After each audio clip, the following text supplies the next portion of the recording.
哎呦喂，哪来的小叫花子，敢闯镇国公府？爹爹，淘淘来啦！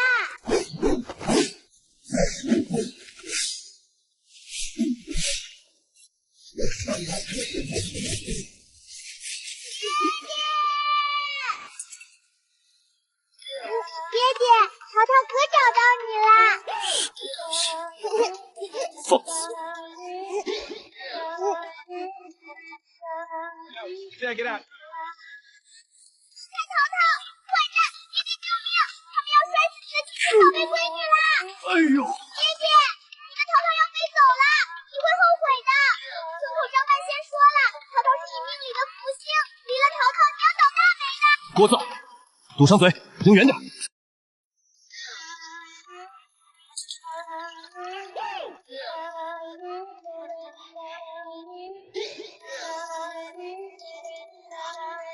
Check it out！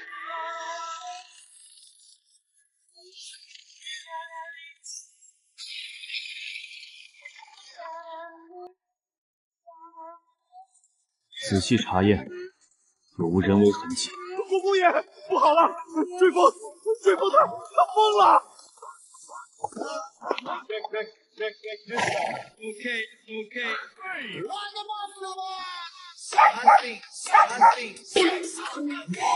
幻听啊！去，把昨天那个小丫头子找回来，请玄清道长。爹爹。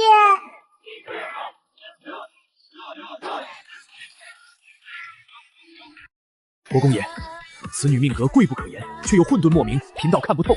然其身似有天道气运流转，与您因果极深，恐是言出法随之体天眷之人啊！荒说人话，他所思所言，关乎至期之事，极易引动因果化为现实。府上异象，恐皆因此女啊！国公爷，荒谬！本宫从不信什么天命气运。爹爹的书房好黑呀，该开窗啦！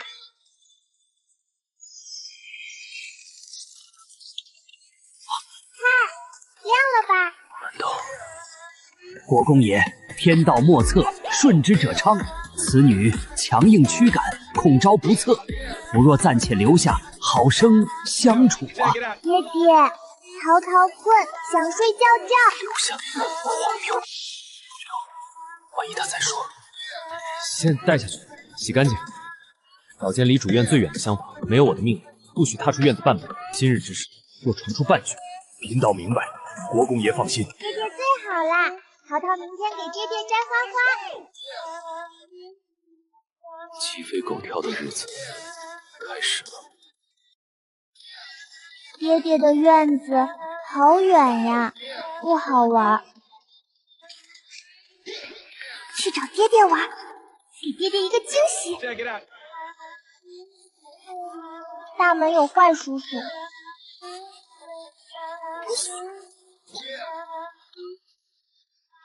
哇！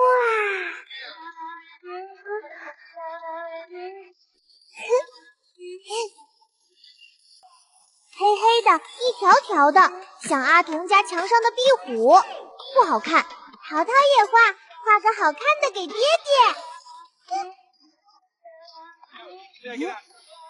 这个像爹爹，威风；这个像淘淘，可爱；坏蛋，丑丑。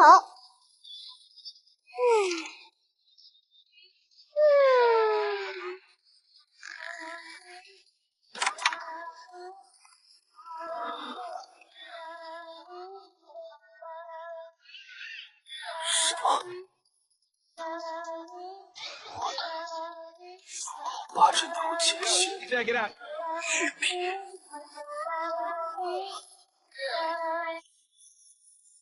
顾淘淘，爹爹，看淘淘画的像不像你？像我？对呀，这个威风凛凛的是爹爹，这个是淘淘，我们一起玩。这些黑点点不好看，乱糟糟的，爹爹的好看。杀心渐起。爹爹，你手好凉，是不是饿啦？淘淘也饿。阿婆说，肚子咕咕叫的时候，人就会凶巴巴。爹爹不要凶，淘淘给你找好吃的。罢了，一本兵书回头再寻。陛下，臣和户部侍郎李庸贪渎河工银两，致使得堤偷工减料。去年汛期溃竭，3县百姓流离失所，死者逾百，此其罪一也。其罪3也：欺君罔上，伪造账目，人证物证俱在，请陛下明察，严惩不贷。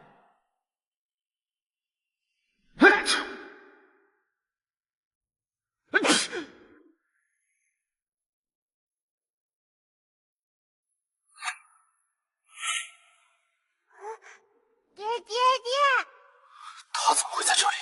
侍卫，我要杀了他们！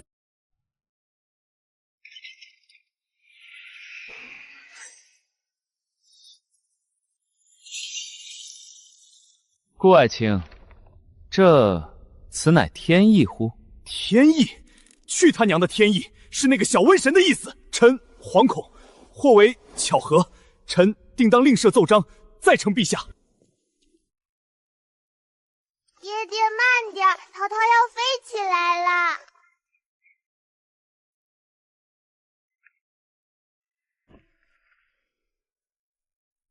听着，从今天起，不许离开你的院子半步，不许靠近我的书房，不许靠近马厩，更不许靠近皇宫，靠近陛下。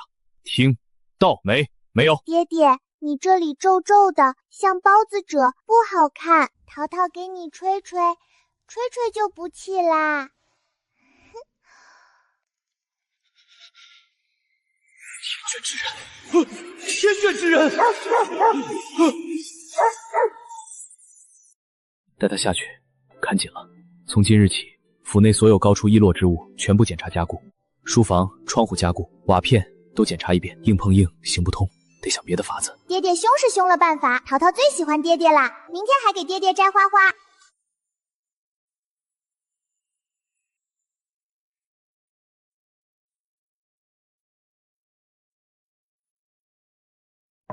国公爷，吉时将至，宾客已陆续到了。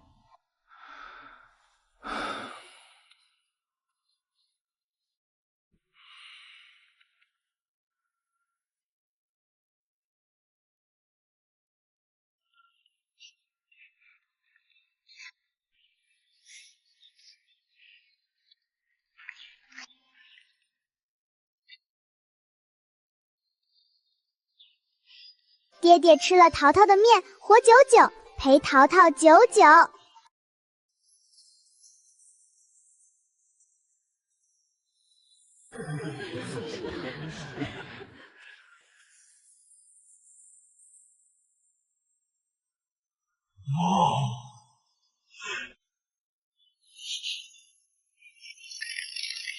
爹，寿辰快乐！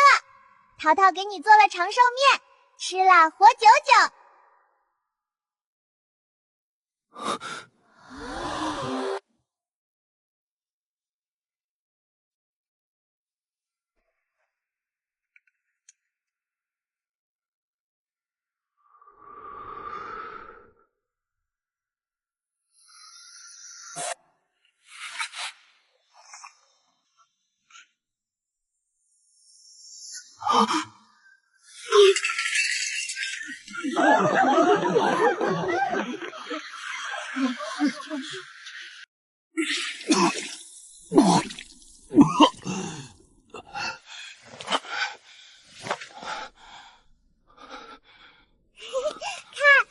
爹吐了嘿嘿，吐了毒就能活久久啦。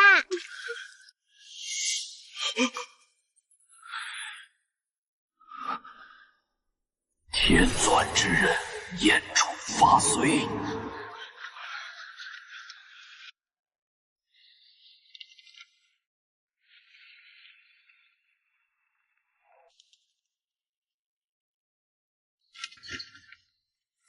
爹饿，给你好吃的。厨房拿的桂花糕，甜不苦。爹吃完睡觉觉，淘淘走啦。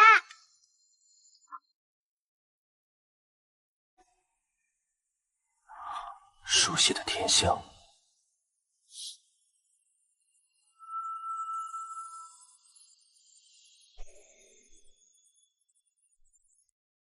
爷，府医连夜验过，确是数种慢性奇毒混合，性极阴损，长期潜伏。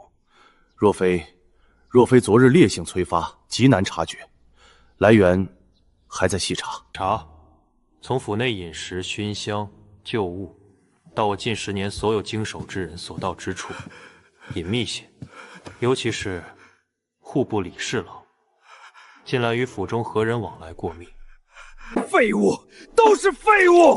不是说万无一失吗？那毒怎么会？顾北安，他怎么会没事，还吐出来了？那丫头，那碗面……听说了吗？昨儿个国公爷寿宴上吐了，说是小声点，府里不让议论这个。不让说爹爹吐了，爹爹生病是秘密吗？淘淘要去问问爹爹。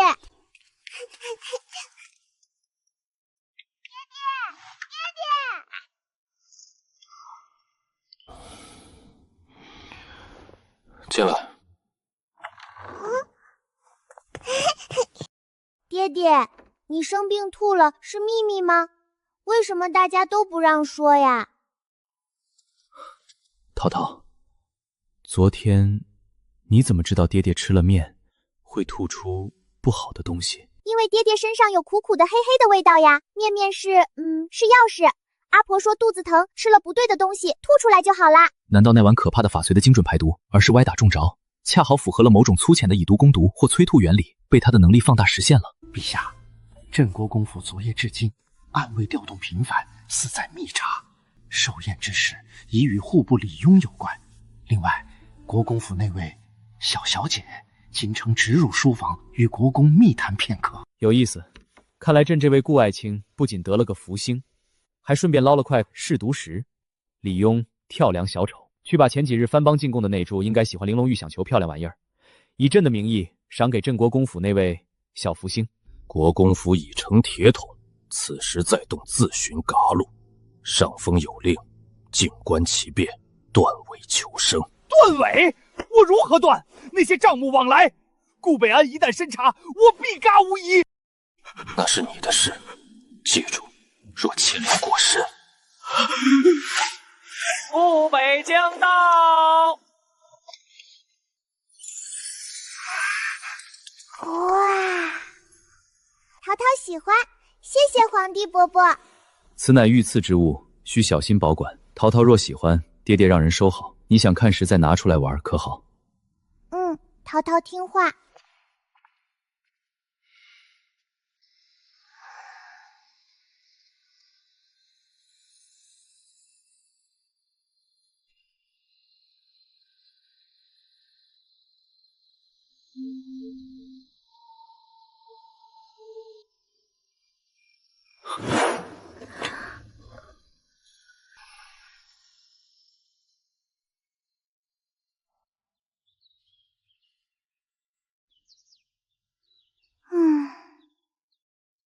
不球球不会唱歌，爹爹晶莹剔透，一碰就响了玉球。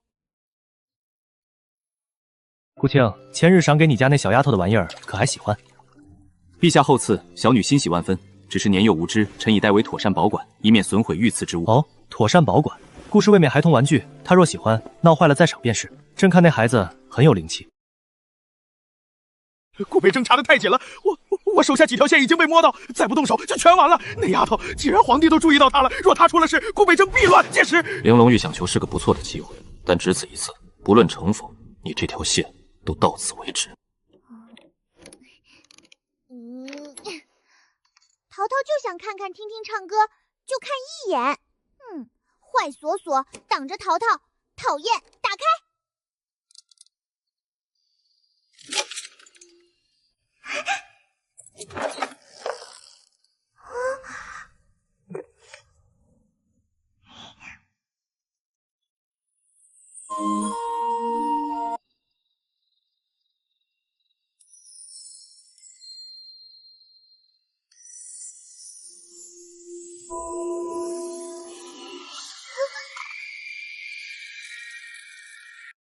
咦，变丑了，黑黑红红的，难看。虫子，走开走开！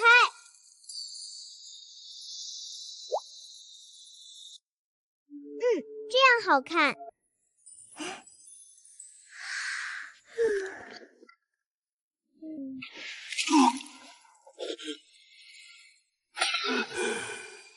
反应这么快，看来这还是小乔。变丑了，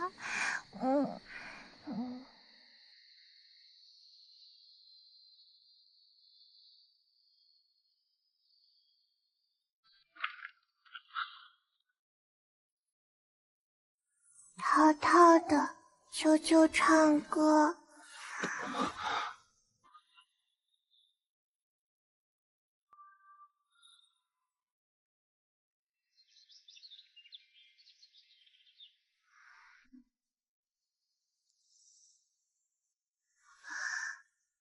爹爹，你怎么在淘淘房间里睡觉觉呀？地上凉凉。爹爹，淘淘是从哪里来的呀？这个给爹爹。淘淘就看看，他唱歌好听。昨夜你碰了盒子里的，都没有哪里不舒服，或者看到什么奇怪的光，听到奇怪的声音？光光有呀，彩色的，好看。后来变黑了，还有红虫子爬爬丑。淘淘说丑，走开，他们就吓跑啦，又变好看了。哦，国师昨夜心血来潮起的那一卦所指的变数，似乎已经应验了。天机混沌，因果骤断，于子时3刻骤然消散，施术者恐已遭重创。而镇国公府上空昨夜有极淡的天卷青光一闪而逝，敌障污秽。看来朕这步贤棋倒是调出了些藏在泥里的东西，也试出了那小福星的成色。为什么没成功？为什么？那丫头应该重重罚款，顾北斋应该托付御上。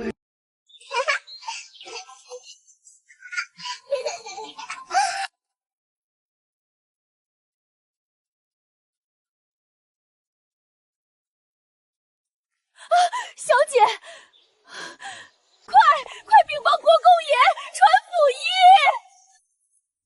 医！爷，小姐在花园突然晕厥，气息微弱，状似中毒中邪。淘淘在哪儿？府医呢？如何？回国公爷，小姐脉象鬼怪至极，似有一股阴寒邪力弹据心脉，非毒非病，银针药物皆无效用，老朽无能为力呀！玄清，白云观玄清道长，绑也要给本宫绑来。还有查，1个时辰内，我要知道李庸现在在哪儿，在干什么。淘淘，别睡，看看爹爹，你不是天道闺女吗？你想想办法，爹爹求你。是阴魂咒，以施咒者精血受元为引，隔空咒杀他人至亲，阴毒无比。国公爷，小姐并非生病，是被人以邪术暗算了。此咒不解，至多1个时辰。如何解？1. 找到施咒媒介，立刻毁去；2. 找到施咒者，杀之，咒自破；3. 或以远超此咒的至纯至正之力，强行冲刷净化。但此法调集所有暗卫，封锁城门，目标李庸，是活不论。找到他以及他身边所有可疑之物，立刻。这是气运自发护主，不，更像是在回应什么。虫子要淘淘讨厌，爹爹淘淘冷。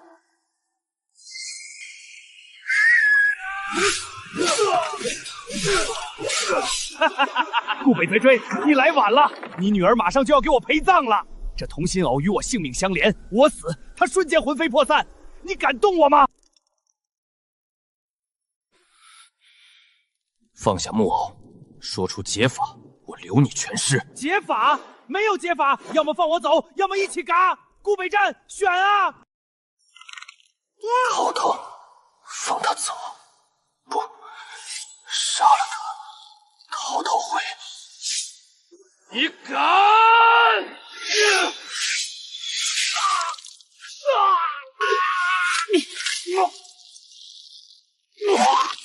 最后一遍怎么解？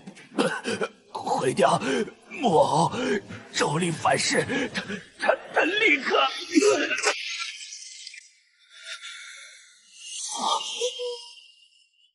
带上他回府，快！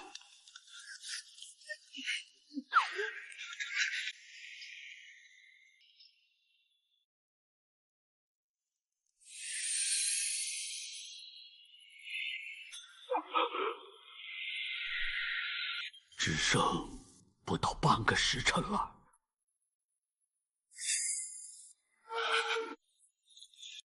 道长，莫偶在此，但悔之恐生反噬。你所说的至纯之力，是否可引陶陶自身气运，内外合击，净化此物？可行，但需桥梁，需至亲之血为引，搭建桥梁，将此物邪力短暂导入你身，由你承受部分冲击，同时激荡小姐自身气运反击。然你无需多言，该怎么做？需要我做什么？立刻割破你与小姐掌心，两掌相合，以血交融，将木偶置于你掌背，贫道施法为桥，导邪力过你身，激荡小姐灵台。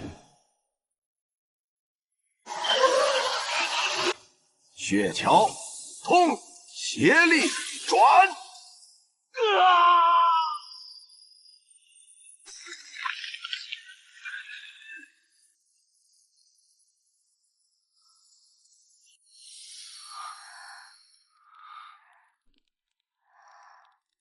爹爹，淘淘做梦了，梦里有大黑虫子咬淘淘，还咬爹爹，淘淘赶跑它了。淘淘最厉害了，才让自己的声音听起来不那么哽咽。虫子被淘淘赶跑了，没事了，爹爹在。爹爹，淘淘困，睡吧，爹爹在这儿守着淘淘。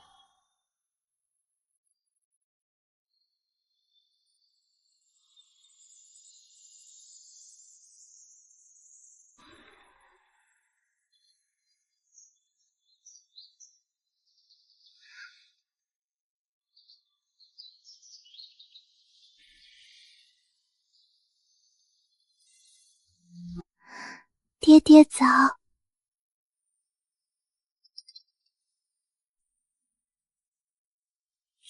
爹爹好吃，爹爹痒。国公爷，此物虽毁，但其上残留的咒力痕迹非同小可，绝非李庸一个凡俗官员所能掌握。你的意思是，他背后有人？是昨夜你感应到的那个被反噬的施术者？是也不是？贫道昨夜感应到的反噬被蒙后之人的范畴以外，但这隐隐指向却隐隐被抛出来，更有更隐蔽的棋子。不管是谁煽动淘淘，便是与本宫为敌。道长此时还需你多多费心，追查这咒术源头。另外，魂套受损严重，记忆混乱残缺。关于咒术来源和蒙后之人蒙混试探，同时反噬代价。也就是说，从他这里问不出什么了。嘿嘿，顾北江，你斗不过的。他们看中了你女儿，你护不住，永远。陛下，一块百断金刚未吐露有用线索，那位小小爷已无恙，镇国公似乎变了些，也才是最能让人放心的臣子。陛下，紫微地星之策，那西彩星光华虽微，然福祸相依，恐已引来暗处记忆。哼，介入了局便是棋子，朕想亲眼看看这颗小福星。给爹爹的礼物，谢谢爹爹打跑坏虫子。淘淘找爹爹有秘密啊！爹爹送给你，淘淘和爹爹，谢谢爹爹保护淘淘。画得很好，爹爹很喜欢，这是爹爹收到过最好的礼物。中，淘淘不会走路了。小姐乖，今日要进宫见皇帝伯伯，须得隆重些。长乐门至麟德殿，这2条回廊加派我们的人扮装宫女太监。御花园东南角的水榭视野最好，必须控制。记住，今日你们唯一的任务是确保小姐绝对安全，无论发生任何事，不惜一切代价，明白吗？爹爹，房子好大呀，比我们家大好多好多。淘淘，进去后紧紧跟着爹爹，不要乱跑，不要乱碰东西，尤其不要随便说话。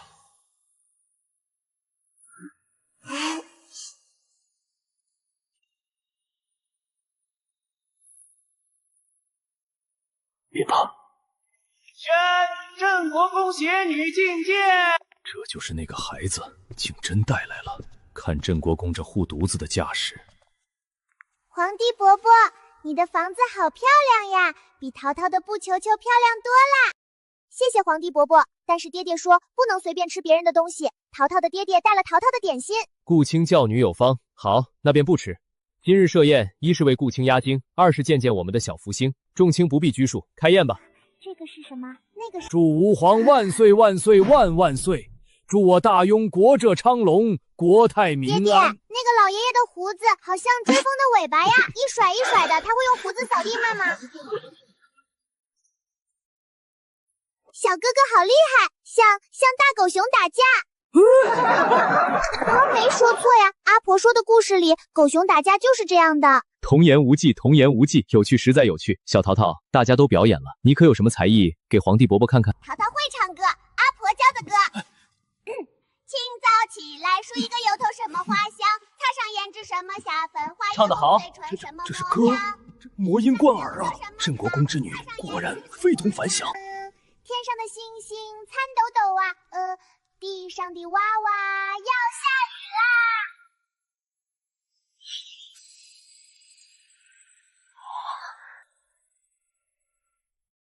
呼风唤雨，不是言出法随，竟至如此地步。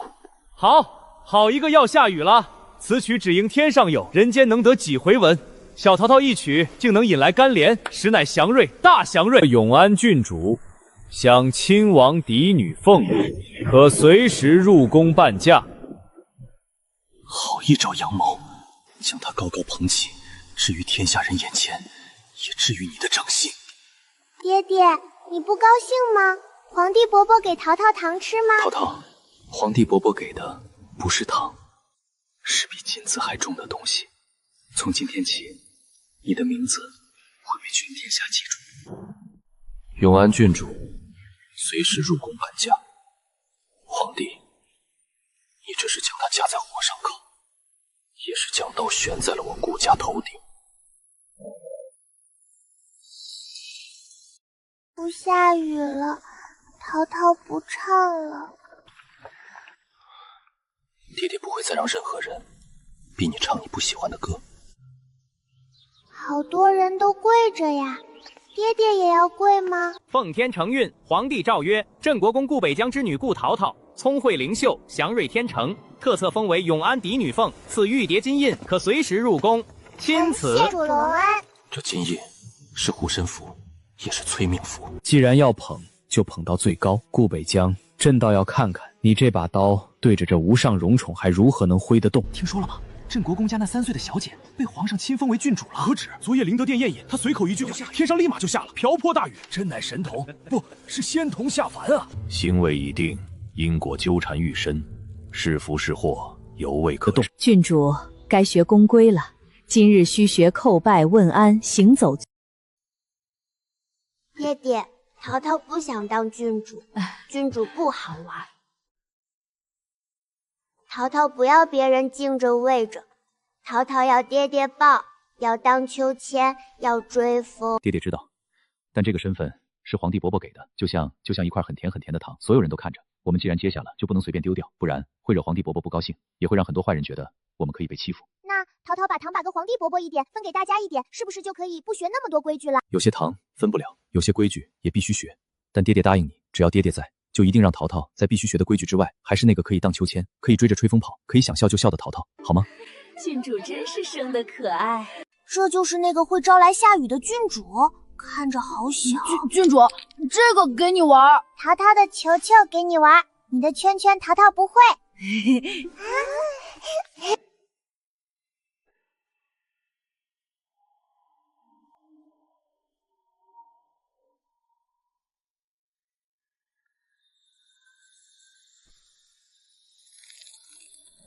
气运稳固，守卫森严。果然，上次的失败让他和顾北全都更加警惕了。不过，郡主这个身份本身就是最大的破绽。国公爷，陛下惦记郡主年幼，新学宫规或有不适，特让奴婢传口谕，3日后请郡主入宫。太后娘娘想见见这位乖巧可人的小郡主，也让她与宫中几位年幼的皇子公主做个玩伴，以免郡主在府中寂寞。臣遵旨，谢陛下太后隆恩。郡主，宫里有很多好玩的，也有很多像您一样大的小伙伴。太后娘娘最是慈祥，您一定会喜欢的。谢谢皇帝伯伯，谢谢太后娘娘。宫中龙气混杂，各方势力盘庚错节。太后近年来身居简单人物，此次突然召见，恐非仅仅喜爱孩童这般，倒必必开办。我知道，我会亲自陪同，暗卫会以各种身份混入宫中，但最关键的是淘淘自己。嬷嬷，皇宫里真的有好多小伙伴吗？他们会和淘淘分享点心，一起玩球球吗？这个嬷嬷也说不好。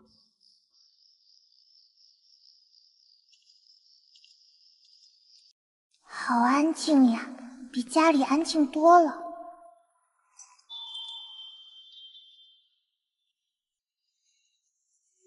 国公爷、郡主，太后娘娘已在殿内候，请随奴才来。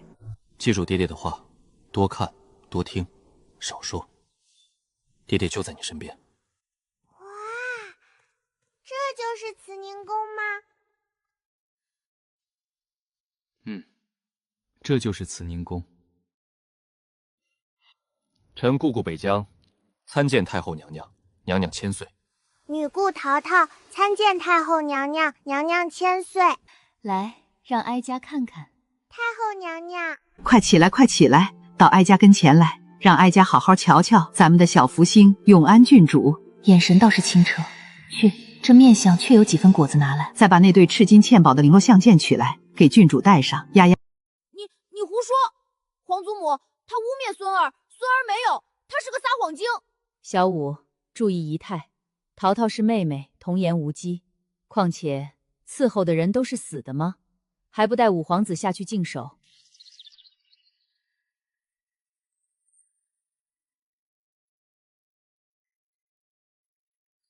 德妃，她与太后并非一系，此刻出现是巧合还是？妾身见过镇国公，这便是永安郡主吧？真是玉雪可爱，招人喜欢。星儿，来，这是淘淘妹妹，你们年纪相仿，正好一起玩。淘淘妹妹好。郡主若喜欢，这个送你玩。星儿，带妹妹去那边的亭子玩一会儿，母妃和镇国公说几句话。母妃说你是有大福气的人，这个送给你。香香的，但是顾卿思虑周全，也罢，那就先收着。淘淘啊，在宫里可还习惯？有没有人陪你玩呀？淘淘刚来，宫里好大好安静。太后奶奶，您一个人住这么大的房子，不害怕吗？晚上有没有大灰狼？哀家这里没有大灰狼，只有伺候的工人，一些不请自来的小虫子。还是淘淘怕虫子吗？另有所指。皇祖母，孙儿来给您请安了。这就是那个会招雨的乡下丫头，长得倒还行。镇国公，小五不得无礼，这是你皇兄新封的永安郡主，比你小，是你的妹妹，过来见礼。你就是顾淘淘，听说你会招雨，表演一个给本皇子看看。淘淘不会表演，下雨是老天爷的事，而且爹爹说不能随便下雨，庄稼和走路的人会不高兴。你敢不听本皇子的话，我让你下雨你就得下，不然我就让人打你手心。小哥哥，你手上有味道，你刚才是不是玩了泥巴，还抓了蚯蚓，没有洗手？他怎么知道？镇国公息怒，这香囊是下头人准备的。心儿年幼无知，绝无害人之心，定是哪个该死的奴才做了手脚，妾身定当严查。查，自然要查，不过是在本宫的人和陛下的人共同监督之下查。淘淘，有没有哪里不舒服？没有，就是臭臭，现在不臭了，但是脏脏。此事，本宫会如实禀明陛下与太后。娘娘好自为之。后宫妇人竟也用上了这等阴私手段，这次是让人嗜睡尸体的香药，下次呢？这皇宫果然一步一杀机。淘淘，爹爹是不是错了？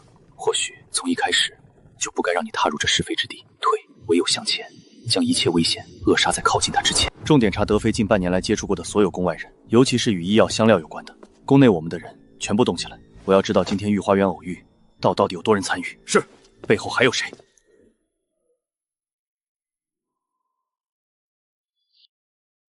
顾卿，此次之事委屈淘淘了，我爹体也让你费心了。陛下言重，雷霆雨露俱是君恩，陛下以秉公处置，臣并无异议。顾卿，你可知朕为何将淘淘的郡主封号定为永安？朕希望他永享安宁，也希望这朝廷、这天下能因他这份福气多得一些安宁。所以顾卿，有些线查到该停的地方就该惊蛰无虞。朝局需要平衡，后宫也需要安宁，你说是吗？陛下圣明，臣谨记，臣所求从来不多，唯愿小女永安。若有人欲毁这安宁，便是掘地3尺，臣亦不会罢休。朕相信顾卿。这话既是承诺，更是警告。回府去吧。皇帝听懂了。一把好刀，可惜刀柄上嵌了颗碰不得的明珠。爹爹，你回来啦！宫里的事办完了吗？坏娘娘被骂了吗？办完了。坏娘娘被关起来了，暂时不能出来使坏了。淘淘真厉害，帮了爹爹大忙。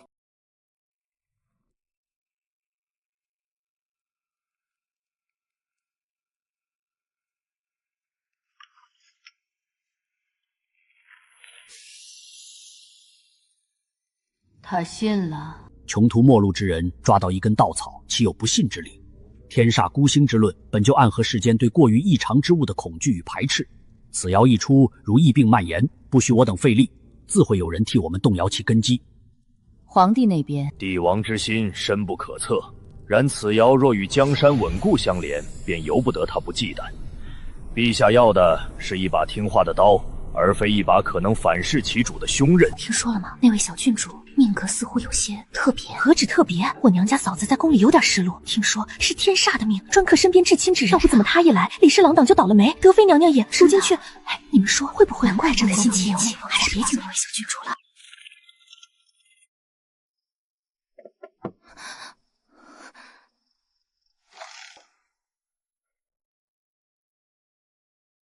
天煞孤星可亲。顾淘淘，原来如此。音乐，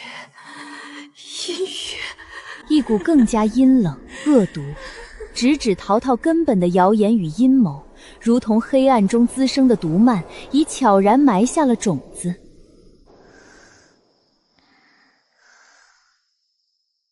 天煞孤星，可亲身边人。顾淘淘，你这个小灾星！镇国公顾北泽，你得了个宝贝，那是索命的阎王，靠近他的人都会倒霉，都会死。传出去，把这些话传出去，只要有人信，顾北丹。市井流言何足挂齿，臣未曾留意。朕也是不信的。什么天煞孤星、怪力乱神之说，淘淘天真可爱，乃我朝祥瑞。只是人言可畏，尤其是涉及至亲安危的言论，最容易动摇人心，也最是麻烦。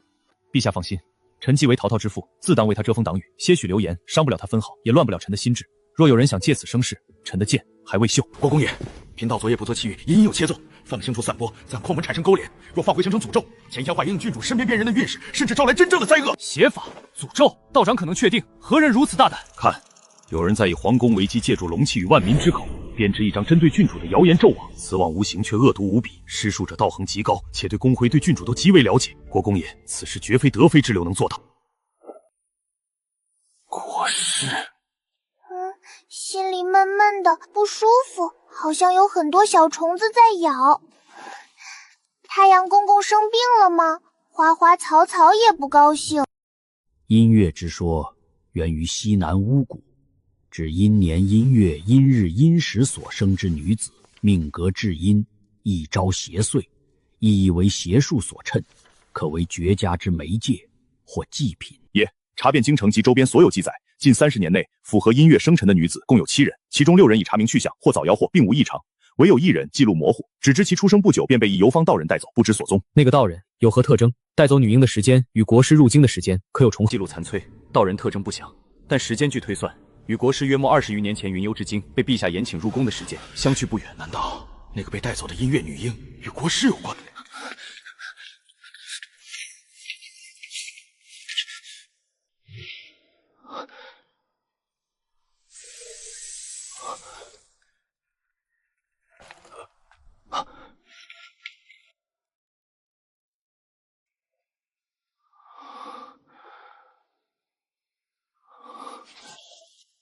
国师，你的目标果然是淘淘，你想对他做什么？原来如此，音乐为引，天眷为心，他他是想行偷天换日或夺柄转生的逆天邪法，将郡主的天道气运通过谣言纣王与音乐媒介转嫁到他想转嫁的人或物身上，或者以此冲击某种封印禁制。他敢！国公爷，此时切忌冲动。国师经营数十载，在宫中根基深厚，且道法诡异。我们必须找到那个音乐女子现在的下落，找到她施法的核心阵眼，方能破局。否则强行对撞，恐会立刻引发邪法反噬，直接伤及郡主。查，倾尽所有力量查那个音乐女子的下落，盯死慈宁宫和孤师的一举一动。玄清道长，请你全力推演，寻找纣王薄弱之处与可能的阵眼所在。在找到破局之法前，加强陶陶身边的防护，任何试图靠近他的可疑之人或物，格杀勿论。此处的契机与慈宁宫观星山相连，却又自成循环，隐晦不明。道长，这可能就是阵眼之一，十有八九。但此处守卫必是外松内紧，且有阵法遮掩，强闯必会打草惊蛇，触发纣王反噬郡主。当务之急是另一条线，找到那个音乐女子的下落。她是此局关键，也可能是破局之哨。动用所有埋在西南的暗桩，顺着20多年前游方道人带走女婴的线索，往西南巫蛊盛行之地追查，注意寻找与国师早年行迹或秦派传承相关的任何信息，或要见人死要尸，或知其最终去向。宫内阵眼就拜托道长以术法手段，远距离细细感应，寻找其运转规律与最薄弱的时辰。我去探一探慈宁宫的底。臣听闻六公主暂居慈宁宫，不知可还习惯？上次花园之事，想必受了惊吓。有劳顾卿挂心，心儿在哀家这里很好，只是孩子家受了点惊，需要静养。说起来，永安郡主近日可好？哀家也甚是想念那孩子。承蒙太后惦记，陶陶尚好，只是近日京中有些无泥流言甚嚣尘上，竟牵扯到小女命格，臣心中甚是不安。不知太后可曾听闻？哀家身处深宫，一心向佛，倒不曾在意那些。不过世间事有时宁可信其有，不可信其无，尤其是谨慎些，总是没错的。你说呢？太后无应之手，臣有权旨连修慎政，臣必将其视听。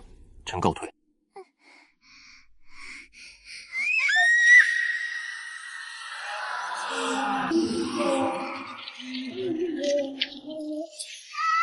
天煞孤星，客亲无人要你。不是的，爹爹要淘淘。梦是假的，爹爹要淘淘，可是心里还是好难受。小姐不怕，小姐不怕，做梦了。嬷嬷在。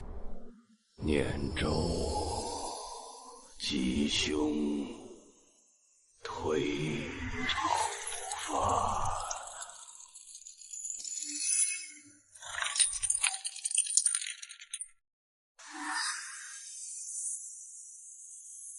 找到了，3个阵眼，也是音乐气息最浓之处。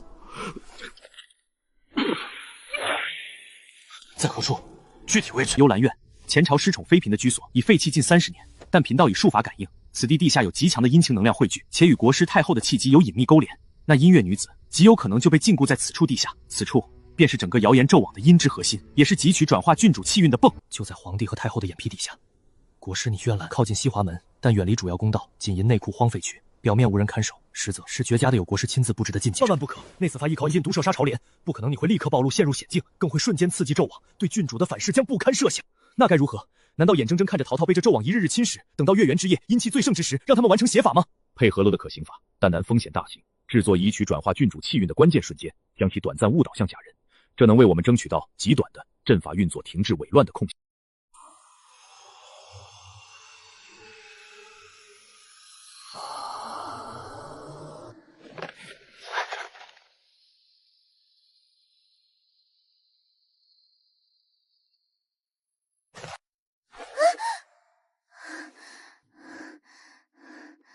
好难受，爹爹，爹爹有危险！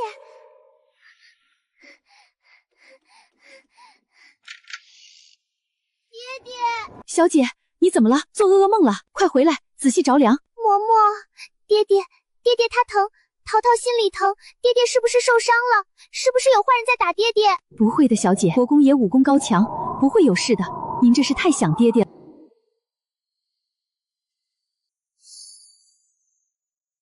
就是现在！乾坤借法，李代韬皇，气息为引，祸乱阴阳。在此空隙内，纣王对郡主的直接锁定和反噬会降到最低，同时阵法自身会输入异常而短暂暴露核心脉络与防护弱点，届时国公爷你需以最快速度直扑幽兰院地下核心，而贫道会在外围以毕生修为强行冲击，扰乱另外2处阵眼，为你分担压力，并尝试从外部削弱阵法。但这空隙极短，可能只有10息，你必须在这10息内找到并摧毁或控制住音乐核心，或至少切断其与纣王与国师的联系，否则阵法恢复，纣王反噬与国师的反击将接踵而至，你我与郡主皆危矣。10息足够了。何时是施法最佳时机？3日后子时3刻，越过中天，阴气由盛转衰的刹那，是纣王运转试图袭取的固定周期，也是其防御相松懈、追求效率之时。动手！3日淘淘，再等爹爹3日，这一次爹爹一定把那些藏在暗处的虫子全都揪出来，踩得粉碎。镇国公顾北央纵女骄横，身带不祥，引动朝野流言，有损国本，为江山社稷算。臣请陛下暂令永安郡主离京静修，以安民心。来了，谣言果然烧到朝堂上来了。是风文文奏事是其本职。然不祥之说怪力乱神，朕不信。不过流言汹汹，却也扰攘京师。顾卿，你是国之柱石，亦是陶陶之父，子嗣教养亦是臣子本分。近日便让陶陶在府中静心修养，少些外出吧。待流言平息，再论其他。臣遵旨，谢陛下体恤。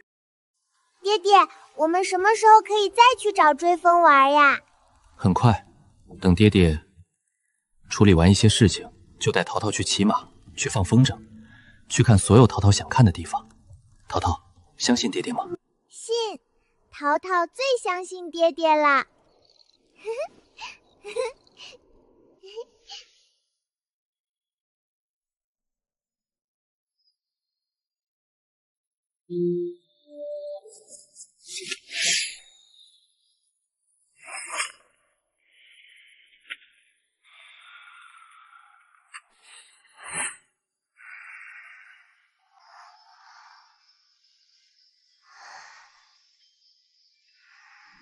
有劳道长了。无量天尊，今夜贫道与国公并肩一战。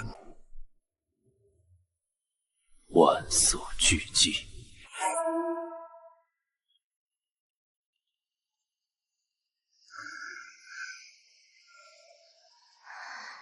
爹爹。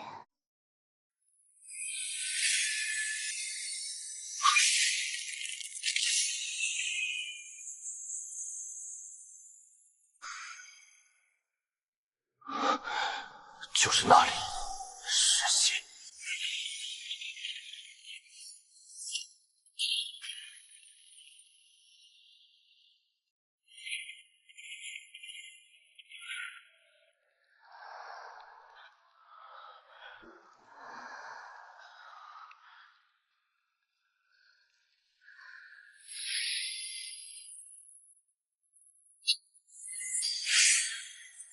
给我破！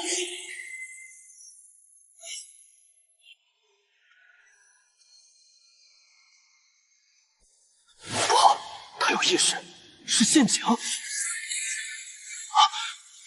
眼睛，坏东西。这是血脉共鸣，天道加持，郡主在主动呼唤。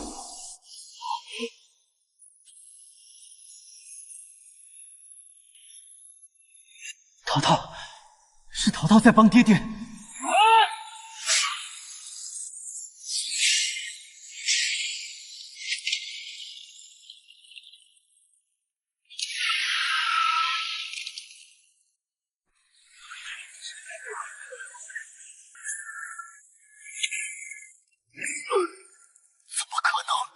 阵法被毁了，那小丫头，她怎么可能有如此力量？爹爹，没事了。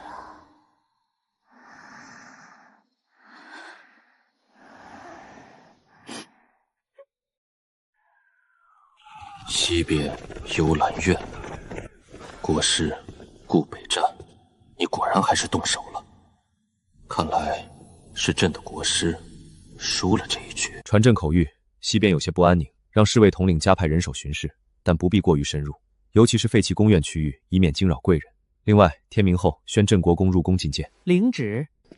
道长，大恩不言谢。客气了。是郡主吉人天相，亦是国公爷父女连心，破了此局。郡主方才力竭昏睡，已无大碍，只是需要静养。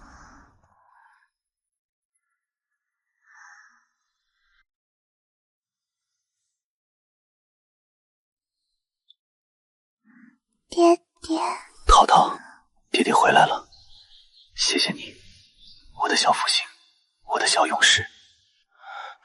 好一个天道亲闺女，好一个顾北疆是老刀小破，种子已灭下一个。西边废宫疑似有野猫惊扰，已加强巡视。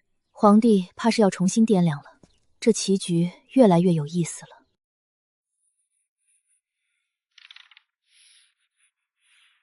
嬷嬷，爹爹呢？国公爷在书房。我要去找爹爹。唉，爹爹在真好。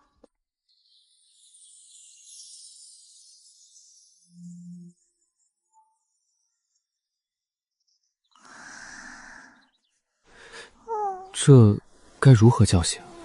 以前都是嬷嬷。淘淘，辰时了，该起了。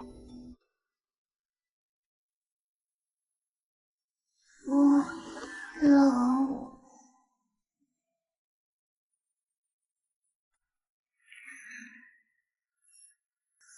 哎呀！此处有顽敌固守。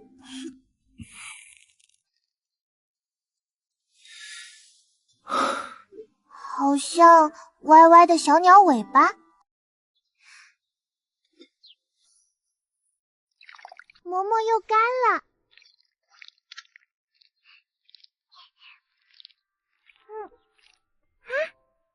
给爹爹最好看的猪猪。爹爹，饿了吗？淘淘给你做了点心，放了糖，还有猪猪，可甜可好看啦。造型别致，心意难得，爹爹稍后品尝。属下告退。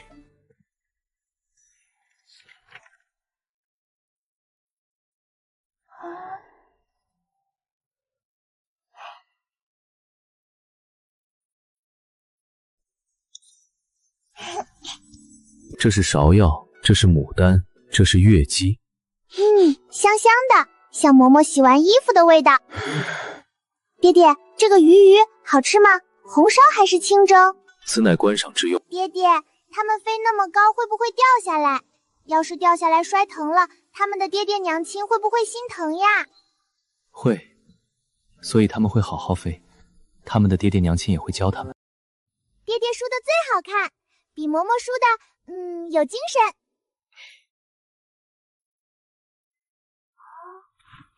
爹爹好厉害，像大猫猫伸懒腰，又像池塘里的大白鹅扑翅膀。此乃拳法，可强身健体，御敌防身，非是猫鹅之举。淘淘懂了，是能打跑坏人的厉害的猫猫拳和鹅鹅拳。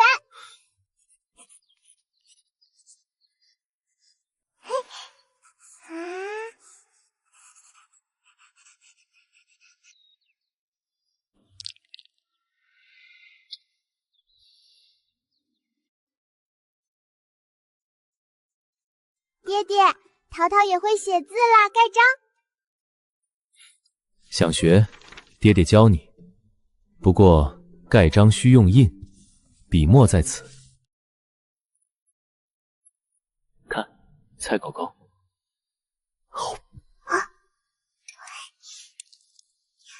淘淘导是菜团团怪物。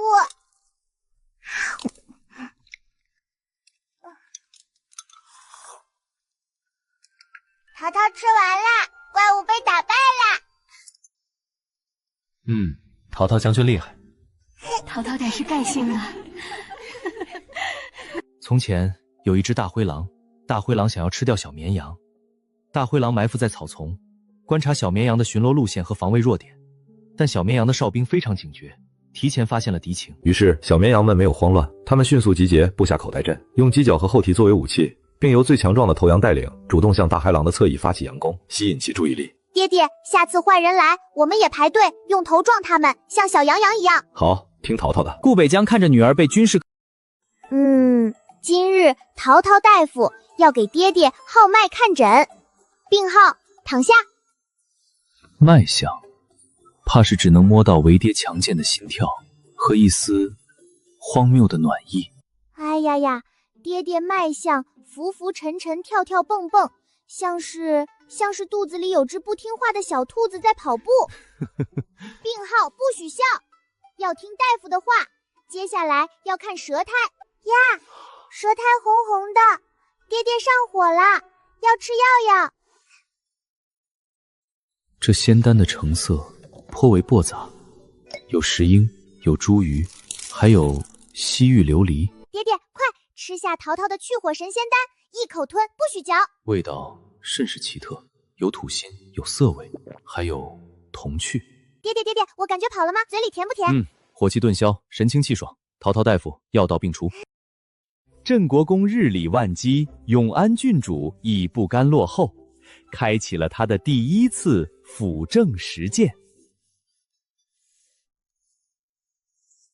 爹爹，淘淘也要红笔笔。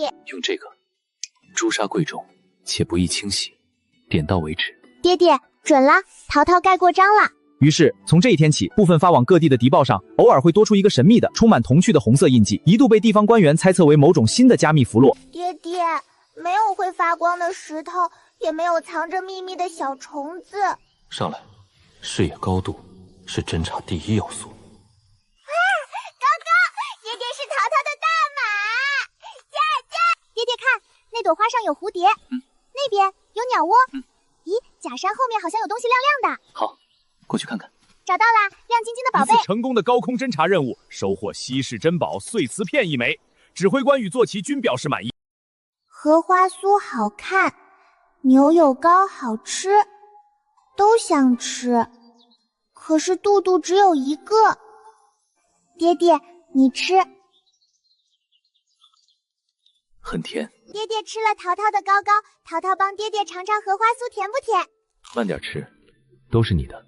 一半块牛乳荷花酥，还落个孝顺爹爹的名头。这小丫头无师自通，颇有乃父讨价还价之风。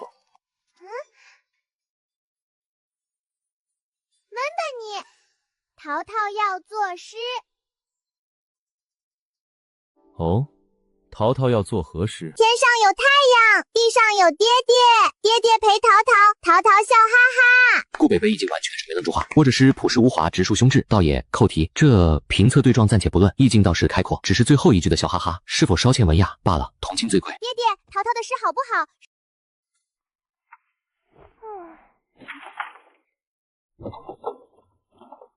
爹爹藏到哪里去了呀？潜行隐匿乃赤 C 基本功，对付3岁追兵，需有非常之法。爹爹，你怎么上去的？你会飞吗？此乃轻身提纵之术，并非飞行。想学吗？想学，淘淘要学飞飞，爹爹教淘淘。沐浴不仅是为了清洁，更是重要的泡泡科研时间。给爹爹也戴个泡泡帽子。偷袭成功，目标被泡泡爆头。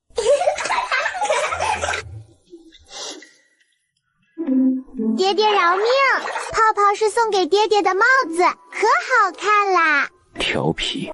当白日的喧嚣散去，星空下是属于父女俩的宁静时光。爹爹，那颗最亮的星星叫什么呀？那叫长庚星，又称启明星。天黑时它最先亮起，天快亮时它也最后消失。那淘淘也要当爹爹的长庚星，天黑的时候淘淘陪着爹爹，天快亮的时候，淘淘。好，爹爹也会永远做淘淘的启明星。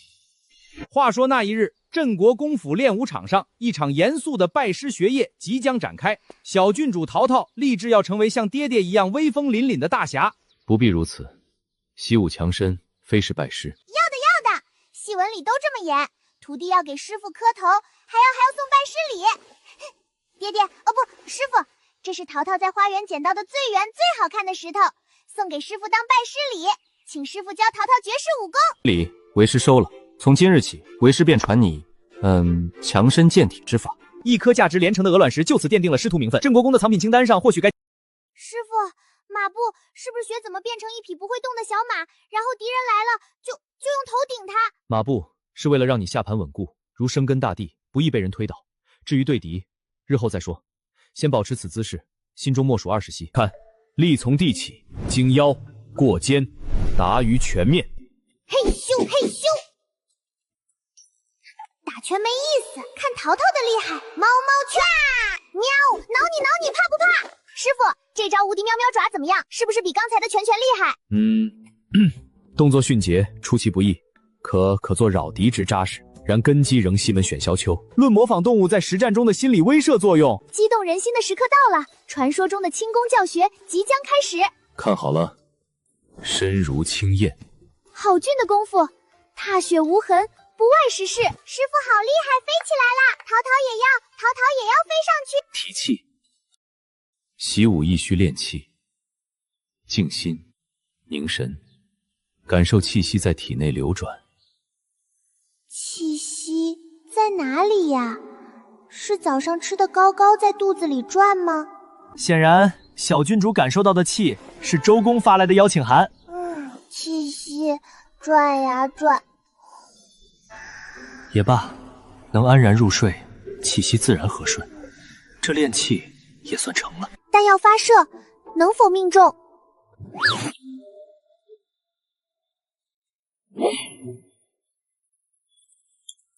哎呀，未击中目标，目标似乎拥有神秘的背后感知能力。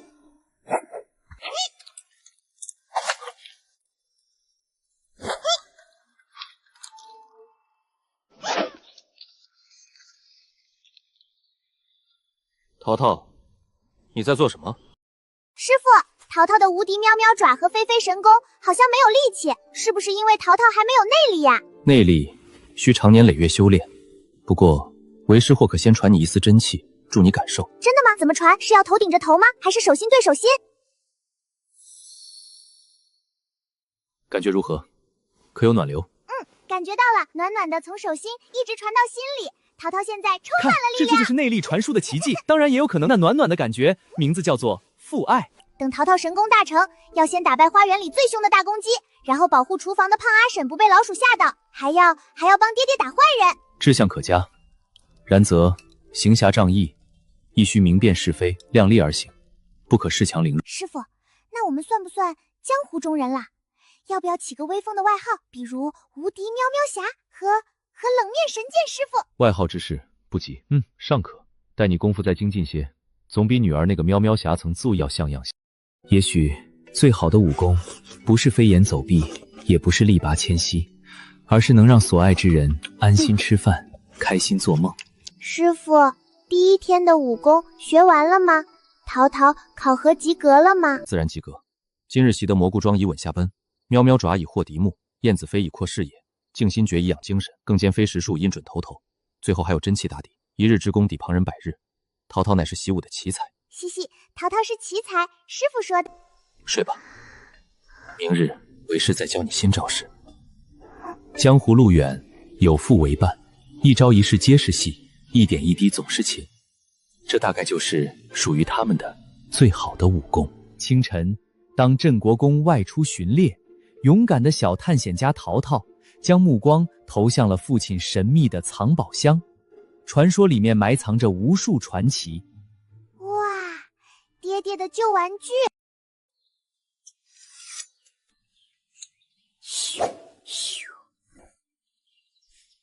听，这是征服者的鞭响，虽然可能只征服了空气和地板，看来他找到了今日最佳玩具。小鞭子，站起来，成功了！在驯兽师桃猫的英明指挥和一点点帮助下，小鞭子成功驱赶了顽固的笔挺兽，真是了不起的团队合作！去，把那个笔挺赶过来！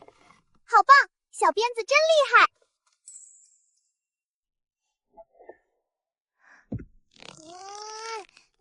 看，真正的大家长悄然回归，他正在欣赏自家幼崽充满想象力的晨间锻炼。小鞭子，你累了吧？淘淘也累了，我们休息一下，等爹爹回来，让爹爹教你更厉害的，比如把桌子举起来。爹爹，你看，淘淘找到一根会听话的绳子。比风快，也比淘淘快许多。他如今就在马厩里，年纪大了，但依然神俊。你若想学骑马，日后爹爹教你，也给你准备一根小小的合适的马鞭。那这个呢？这个亮亮的小刀刀也是爹爹打坏人的吗？此乃故人所赠，虽未上过战场，饮过滴血，如今拥有了温度，他该休息了。练武场边，一位特殊的见习教官正在认真考察。慢了，沙场之上瞬息万变，岂容迟疑。是。对，太慢了，要像小兔子一样嗖一下，不然就被大灰狼抓到了。陶陶教官一针见血的点评，用最铜筋的比喻揭示了武学治理快，全场为之憋出内伤。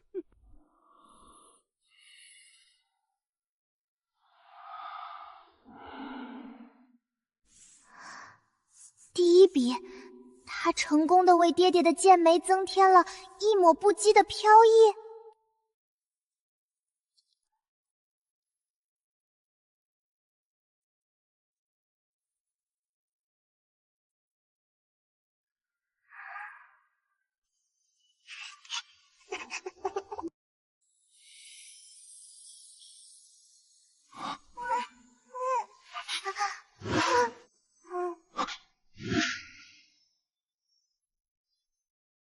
脸上何物？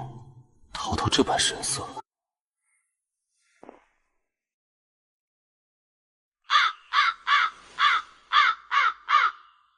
爹爹，陶陶把你变得好看吗？像不像唱戏的漂亮神仙？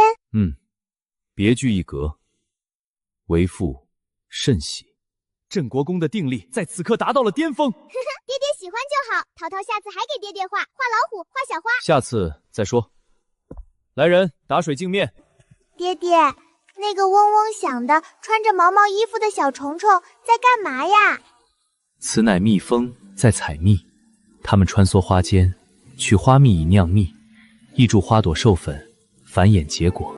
那他们把蜜藏在哪里呀？他们的家是不是都是甜甜的？蜂巢之中，蜂巢由蜂蜡所筑，内有6角蜂房，用于储蜜育幼。哦，陶陶明白了，他们就像会飞的小厨娘，穿着毛毛衣服，提着好多小篮子，在花花饭店里买菜，然后回家做好吃的甜饭，还要照顾好多蜜蜂宝宝，对不对，爹爹？北疆被女儿这套厨房家政蜜蜂论说的一愣，仔细想想，竟然诡异的贴切。对，陶陶形容的极是，他们是最勤快的小厨娘。爹爹辛苦啦，吃菜菜。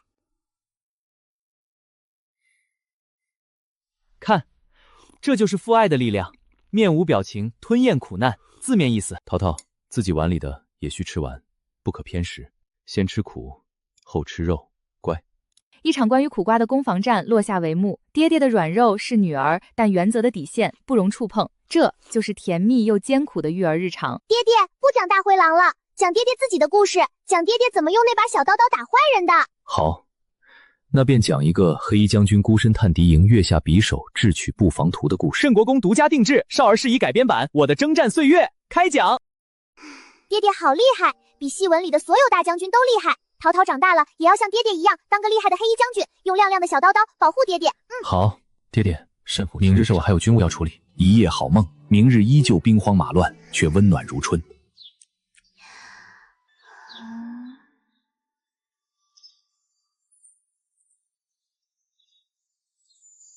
起卦，落叶为签，让我们看看天意如何。爹爹，今日卦象显示东南方有小人，午时会打雷，未时厨房的糕糕会特别甜，还有爹爹的袍子会被水弄湿一点点。将军，不好了！袍子是将军，这占卜颇有几分街头算命先生语不惊人死不休，有兼顾生活气息的风范。为父记下了，会小心东南小人，备好雨具，期待甜糕，并护好衣袍。跟随陶陶天师的脚步，我们深入东南兄弟，搜寻小人的踪迹。陶陶预言精准，是为父想当然了。未时到，检验甜糕预言的时刻，空气中已经弥漫着特别甜的预感。好甜，比昨天的甜。果然特别甜。瞧，预言家的最高境界，让所有人都相信并享受到预言实现的福利，哪怕这福利可能只是心情。还剩最后一个预言，爹爹的袍子怎么还干干的？陶陶的预言不灵了吗？最后的考验来了，是预言滑铁桃，还是神迹再现？让我们拭目以待。郑国公表示，他稳坐钓鱼台，看小神棍如何做法。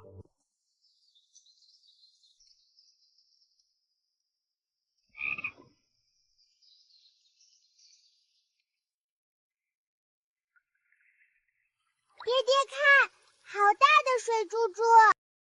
命中了，预言完美实现，被水弄湿一点点，位置、程度精准的令人发指。青蛙，你是桃猫天师请来的托吗？应验了，全都应验了！桃桃是神算，是老天爷的亲闺女。桃桃，今日诸事或许只是巧合，蚂蚁日日劳作，雷雨夏日常有，糕点甜咸在人，水见衣袍亦是偶然。世间之事多有其理，并非尽是预言。可是爹爹，如果一件事是巧合，2件事是运气，那3件、4件事全都对上了呀！蚂蚁打雷，高高水水4件。桃猫观察细致，能见人所未见，此乃长处。然则预言之说致命一击，不管是不是巧合，反正桃猫今天好开心。爹爹陪桃猫找小人，陪桃猫看打雷，陪桃猫吃甜甜，还陪桃被水弄湿跑。什么科学神学，在和爹爹在一起测试终极预言面前都不堪一击。郑国公的科普计划宣告全面失败，并收获了会心一击。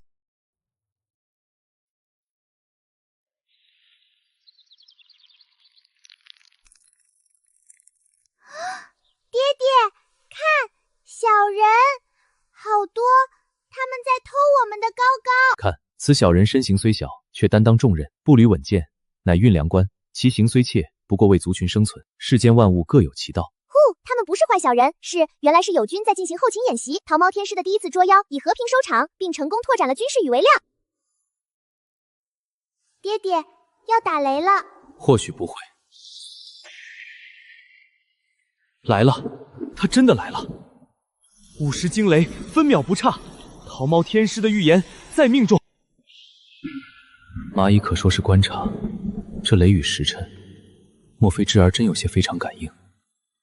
爹爹，桃桃没说要下雨啊，桃桃只说打雷，打雷不一定下雨的，对吧？国公爷，贫道连日观测，并动用了一些方外关系查探。国师自上次阵法反噬后异常安静，但西南传来消息，约莫半月前，有一行形迹可疑、似与巫蛊有关的人秘密入了京，之后便如泥牛入海，消失无踪。巫蛊可能确认与国师有关，线索太少，无法确认，但时机太过巧合。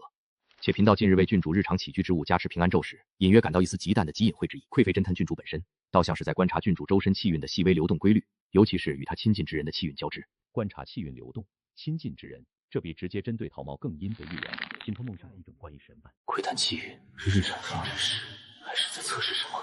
桃桃自己无意的感应。你今天在嬷嬷那里吃了什么？玩了什么？但细心的人会发现，郑国公的注意力比以往更加集中的锁在女儿上。像最警惕的鹰，桃桃没察觉爹爹的细微变化，还在细心讲述了晚膳前嬷嬷给他讲的新故事，关于一只会帮老婆婆捡柴火的小狐狸。他讲的手舞足蹈。爹爹，你身上有香香的味道，和平时不一样，是换了熏香吗？今日蚊虫多，换了种驱虫的香。桃毛鼻子真灵。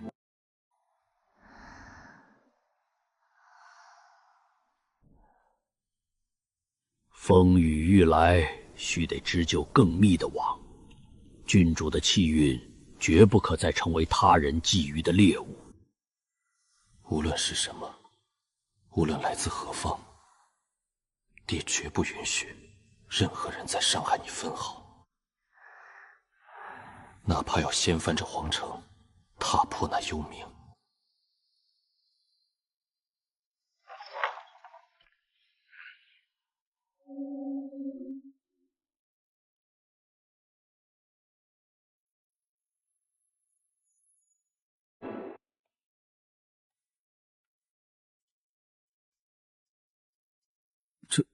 这是何物？人手马身，人剑合一。本宫在女儿梦中，究竟是何等形象？看此等玩偶神剑，定价几何？又打算卖给何人？埋头卖吧。卖给怕黑的小朋友呀，抱着战马爹爹睡觉就不怕大灰狼啦。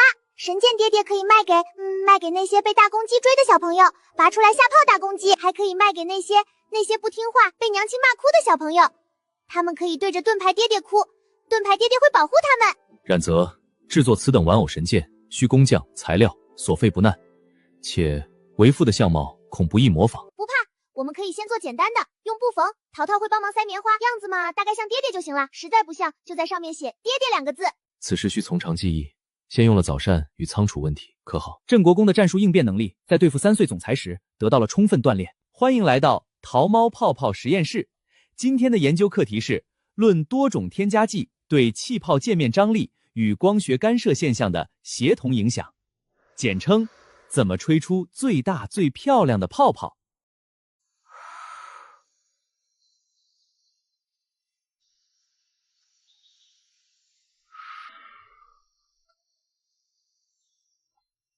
哎呀，这个配方泡泡太大，容易撞晕，我们换一个。看资深战场生存官家给出的泡泡韧性建议：需严谨，科研需严谨，亦需整洁。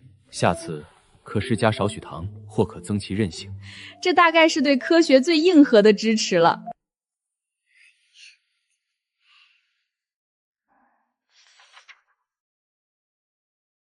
爹爹，这个姐姐为什么穿这么少？她不冷吗？是不是她的爹爹不给她买新衣服呀？此乃异域风俗，与中原不同，彼处炎热，故衣着清凉，与其父无关。哦，那爹爹，这个好看的姨姨是你的朋友吗？她给你做过糕糕吃吗？非是友人，亦未尝其高。桃猫，此书颇多谬误，不如换一本看。嗅觉敏锐的桃猫侦探再次捕获到了异常气味，这次不仅仅是香料。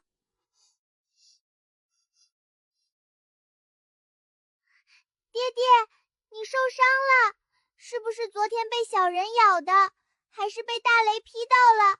疼不疼？淘淘给你吹吹。无妨，只是昨日不慎被花园新一摘的刺梅划了一下，皮外伤，已上过药了，不疼。这一刻，沈曼范眼变得微不足道。原来无所不能的爹爹，最大的弱点和最强的治愈，都是怀里这个叫小小的人儿。等等，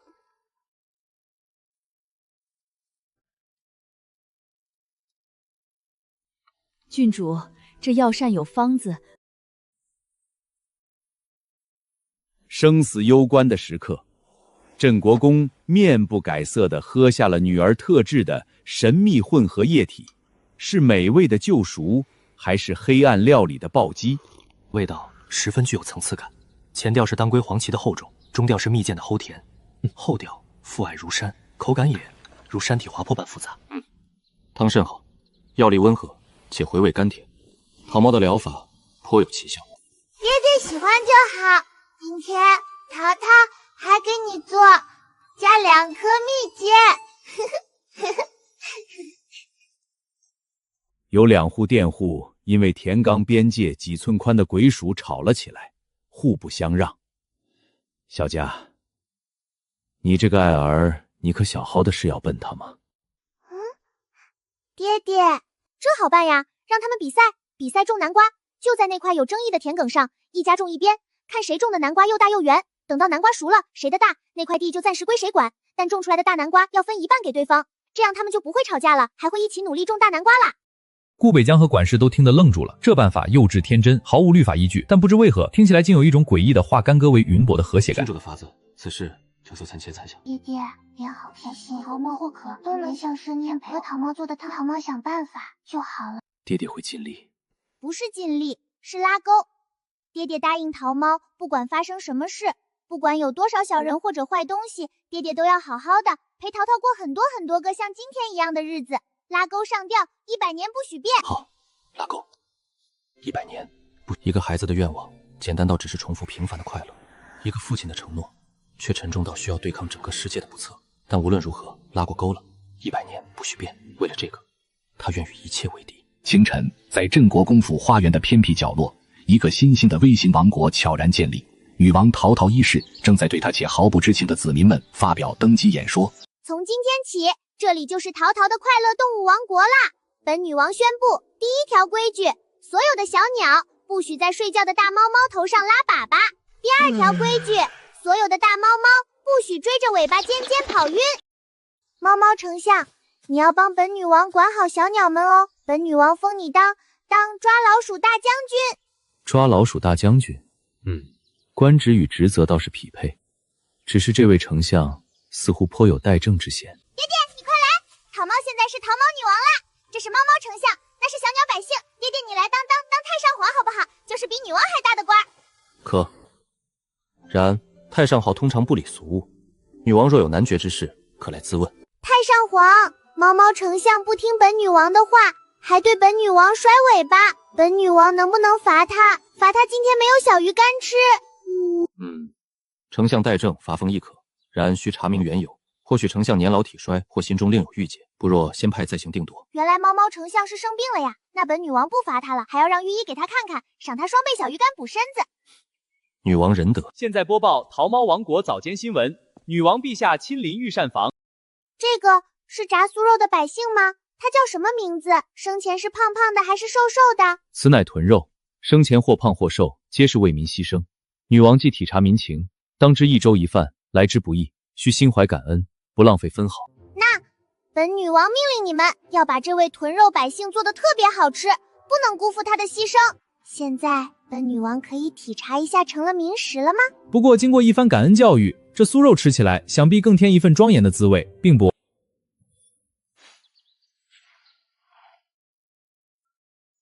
突发，东宫墙发生坍塌事故，疑似因施工标准不达标，沙子太干导致。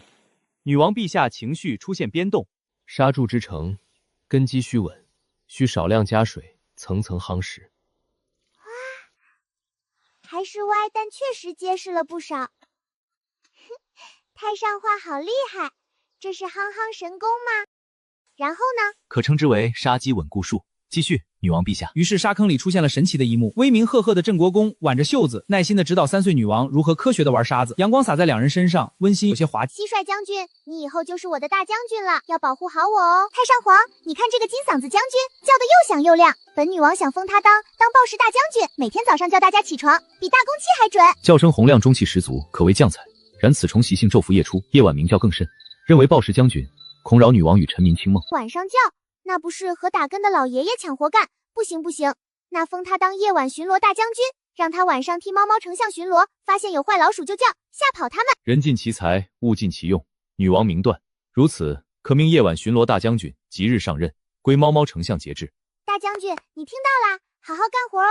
太上皇，本女王要演练皇家军队，请您检阅。嘿哈，看本女王的无敌喵喵旋风剑！咻，百发百惊桃胆神功！一场惊心动魄的个人军事演习落下帷幕，观众席已有人因承受不住这强大的武力威慑而溃退。招式勇猛，气势如虹，然剑招过于随性，易漏破绽，攻术瞄准下盘需更稳。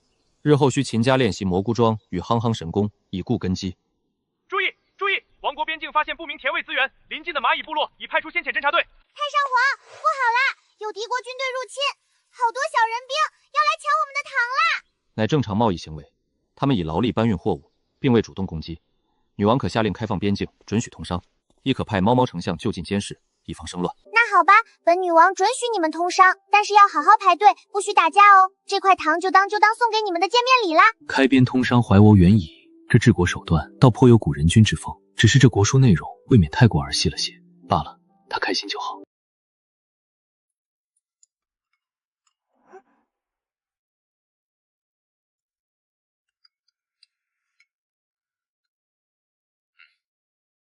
坐。堂上好，请用膳。谢女王赐膳。看，女王陛下努力维持着餐桌礼仪，虽然效果略显生硬，太上皇则默默履行着夹菜官的职责。一顿国宴，吃得既庄重又有点搞笑。明日若女王想起，自可上朝；若想偷闲，太上皇亦可代政一日。太上皇，明天我们还一起玩王国游戏，拉过钩的。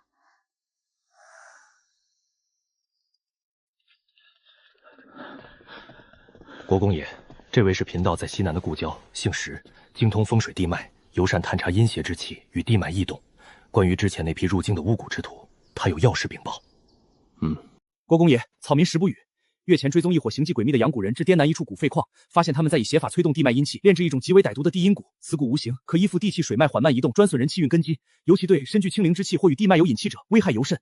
地阴蛊与京城有何关联？草民在那伙人废弃的营地找到此物，上有京城某处度标暗刻，他们极可能已将此蛊的引子埋在了京城地脉的某个节点，此物便是寻找和破除的关键。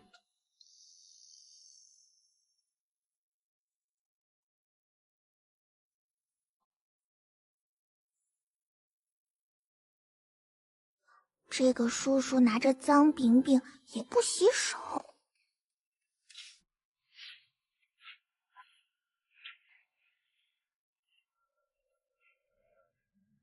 这勘探工作倒是同步开展的挺及时，只是方向似乎有些偏差。根据这暗刻，需尽快排查。地阴蛊发作缓慢隐蔽，初期只令人运道低迷，体弱多病，不易察觉。待其根深蒂固，与宿主气运完全交战，再想拔除，难如登天，且会反噬施救者。从此处开始，施先生，有劳你与玄清道长一同秘密探查这几处地点，需要什么人手器物，尽管开口。爹爹，你看桃猫挖到的面条虫，它会扭秧歌。见笑，是小女。看，严肃的反蛊作战会议被一名手持生化武器的地表侦察兵强行中断。会议主席顾北商表示心很累。爹爹看，他跳舞跳得可好看啦，比花园里的蝴蝶还会扭。舞姿独特。桃猫，这位是石叔叔，是爹爹的客人。石叔叔，你要不要看面条虫跳舞？它比你的脏饼饼好玩多啦。这地阴蛊没见到，先见到了地表蛊。镇国公家的见面礼都如此。前院再次传来通报声。顾大人，宫里来人了。玄清，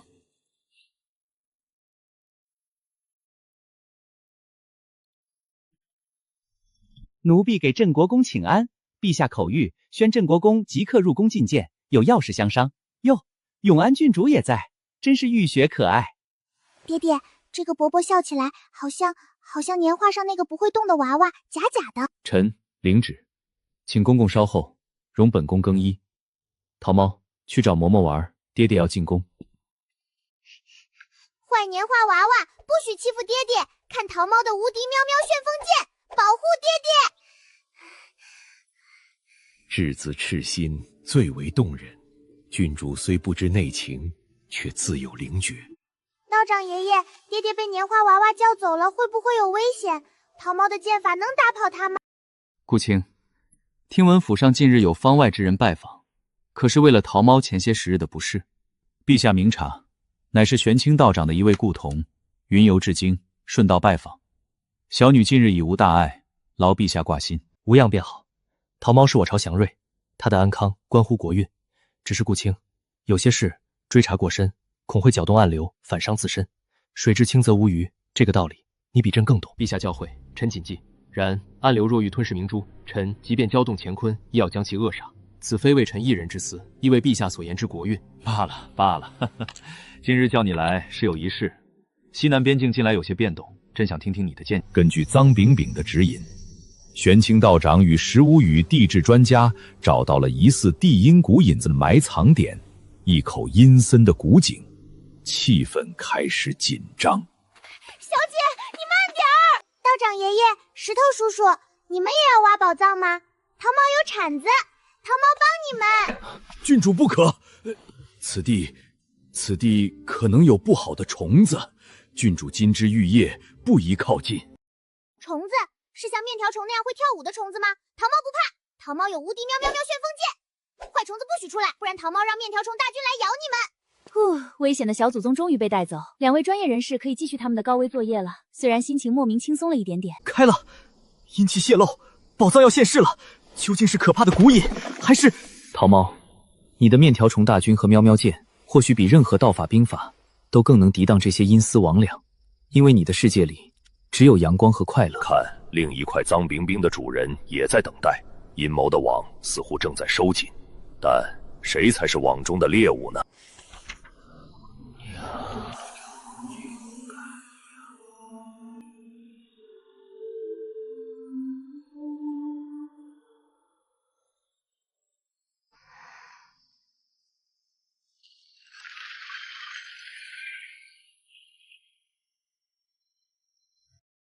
地阴谷引子当沉至阴府，如此活跃，难道有东西出来了？难道是蛊虫成精？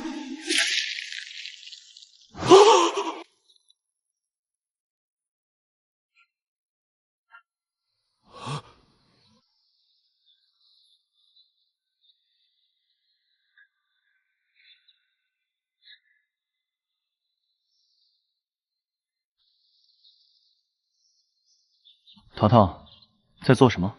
桃猫在帮面条虫叔叔们修地铁，石头叔叔地下有地脉，这就是虫子们的高速路。桃猫要把路修得宽宽杆的，让所有面条虫都能坐石头地嘴里啦。这理论虽然虫子高嘴，但逻辑竟莫名自洽。石先生若听闻，不知作何感想？铺铁轨，爹爹，你要不要投资桃猫的面条虫地铁？等修好了，我们可以坐虫子特快去看太后奶奶，比马车快多啦。投资人表示，现在但看这个项目下有点硌牙。清晨，石不语先生仍沉浸在昨晚的心理阴影中，那滑腻、扭动、带着井底气息的触感，仿佛烙印在了灵魂深处。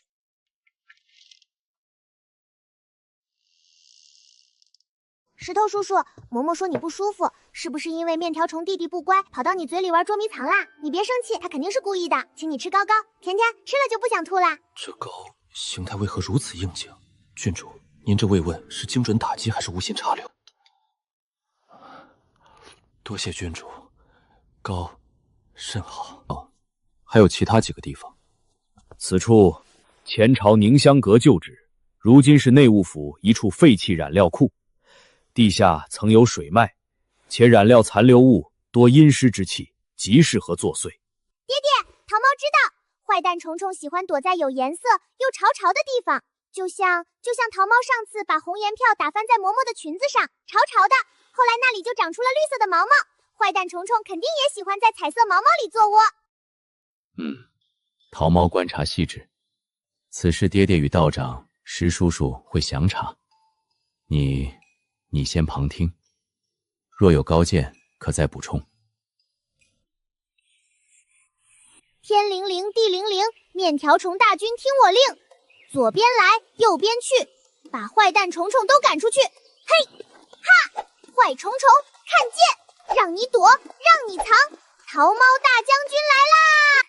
彩色毛毛兵，你们守在这里，看到坏虫虫出来，就用露水砸它，滋它。同心通明，举动虽智，然这份纯阳正气与守护之心，或正是阴邪之物的克星。专业认证，桃猫将军的驱蛊舞虽然毫无章法，但精神力量满分，说不定歪打正着呢。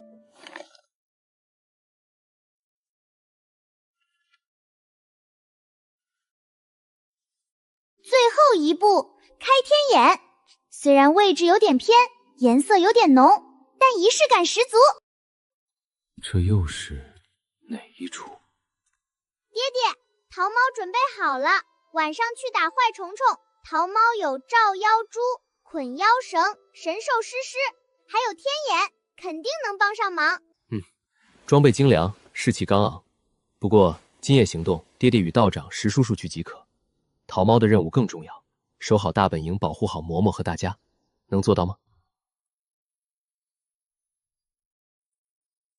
作为守家大将，桃猫以汤代酒，敬爹爹、道长爷爷、石头叔叔，祝你们旗开得胜，把坏虫虫打得屁滚尿流，哭爹喊娘，再也不敢来我们家的那里开地铁。郡主盛情，我等岂能辜负？便以此茶共饮此祝，愿今夜一切顺利。虽然祝酒词有点糙，但这份心意和气势实实在在的给行动组加了 buff。今夜稳了，大概吧。此时，行动组潜入目标 A 宁香阁旧址，环境阴森，气味感人。桃猫将军的彩色毛毛预言会在此应验吗？是这里，阴气最重，且有甜腥之味，与陶片所在吻合。找到了，地阴谷的引子陶罐，看这品相，这味道绝对是大货。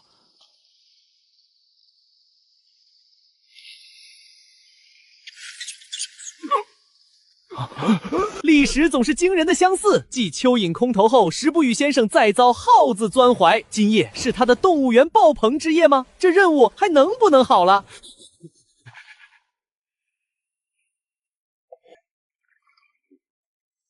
所有冒险与波折的终点，不过是守护这一方小小的安宁与甜梦。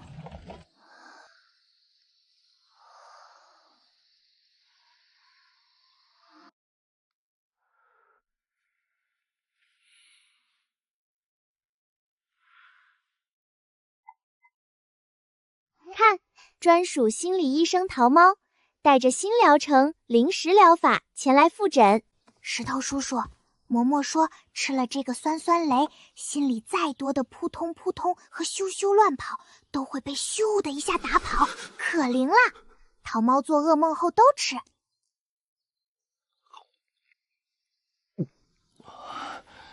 多谢郡主，此雷确有奇效。国公爷大喜，陛下口谕，3日后宫中设芳菲宴，赏春品茗，特命奴婢来请永安郡主赴宴。陛下说许久未见小郡主，甚是想念。有劳公公，陛下隆恩，臣与小女自当谨遵。爹爹，桃猫可以去吗？宫里是不是有好多好多没吃过的糕糕，还有漂亮花园？可以去，不过宫中规矩多，桃猫需听话，不可乱跑，要紧跟爹爹或嬷嬷。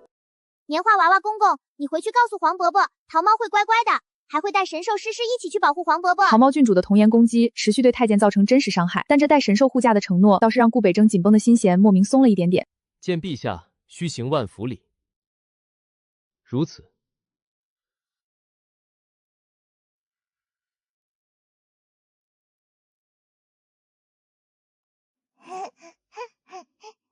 不许笑。桃猫给黄哥哥请安。动。罢了，届时你只需跟着嬷嬷做即可。最重要的是食不语，宫宴之上需细嚼慢咽，不可出声，更不可如往常般点评这个像云朵，那个像泥巴。不能说话。那糕糕那么好吃，不能说好吃，他会伤心的。在心里说即可。显然，桃猫的美食评论课天赋与宫廷食不语规律产生了严重冲突。这堂礼任重度远，感受到皇宫副本的高难度，桃猫将军决定行战前装备升级。现有的新手装显然不够看了。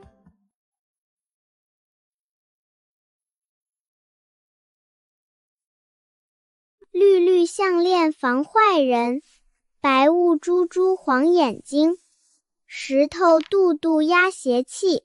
这是闭嘴魔法阵，到时候想说话就看看它，就不会忘记啦。虽然看起来这更像刚打完面粉仗的逃兵，但这份认真备战的气势值得嘉奖。皇宫，你准备好迎接这位面粉法师了吗？国公爷，此符乃贫道以新得的那地阴谷引子陶罐上残存气息为引，混合郡主自身一缕胎发炼制，可贴身佩戴，能混淆郡主自身清灵之气，让寻常探查之法难以锁定，亦可抵御低阶阴晦侵扰。有劳道长费心。淘淘，这是道长爷爷给你的护身符，务必收好，随身携带。道长爷爷，这个香香饼干也是吃了能打跑坏虫虫的吗？和酸酸雷一样？此非实用之物，郡主可将其佩戴于颈间，或置于贴身香囊中，自有庇佑之效。诗诗，帮你把香香饼干也装好了。你现在是超级神兽了，有石头肚肚，还有香香心。国公爷，此地引子已除，然谷主未现，不可松懈。草民需即刻返回西南，追踪那伙养蛊人的源头。石先生辛苦，一路珍重，若有发现，随时联络。此乃同时生于极阴之地，却有那一缕阳气，对窥探迷幻类术法气息异常敏感。草民身无长物，此物赠与郡主把玩。若与心怀恶意、擅长惑心之术者接近，此时或会微微发热，事情拿着。哇，石头叔叔，这是你从地脉里挖出来的大地之眼吗？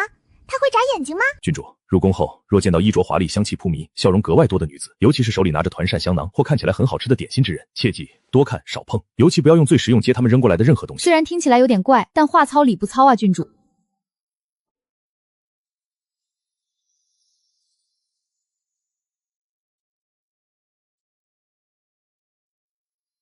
淘淘，宫中宴会带此物，恐不合礼仪。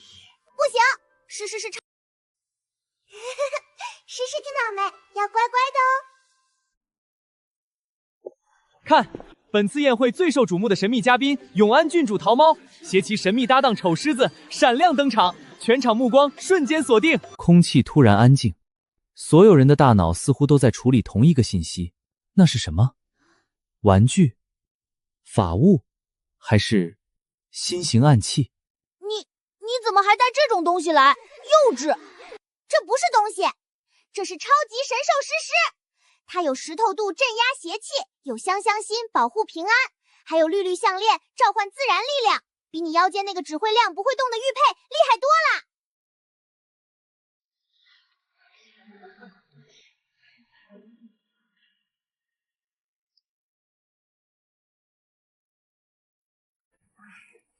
瞧这孩子多规矩，比寻常孩子安静多了。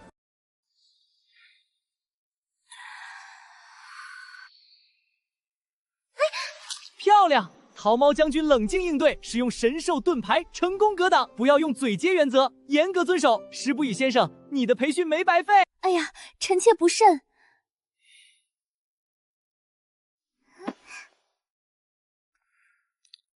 谢谢香香娘娘的樱桃，但是诗诗的绿绿项链说她不喜欢这个味道哦。诗诗的绿绿项链说不喜欢。陛下，您瞧，臣妾真是笨手笨脚，差点唐突了小郡主。郡主这布偶真是别致，还会说话呢。童言无忌，童言无忌。丽妃也是一番好意。不过小桃猫这神兽倒是有趣。顾青，你这女儿养得灵动。陛下谬赞，小女顽劣，让陛下与娘娘见笑了。第一轮交锋在皇帝的和稀泥和桃猫的樱桃收监中暂告段落，但显然有人记仇了。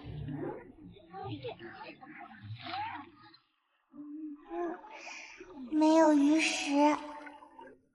桃猫将军发现了背包室里的闲置物资，禁闭樱桃。本着不浪费的原则，他决定。小鱼鱼，请你吃彩虹樱桃，吃了就不会被坏樱桃砸到啦。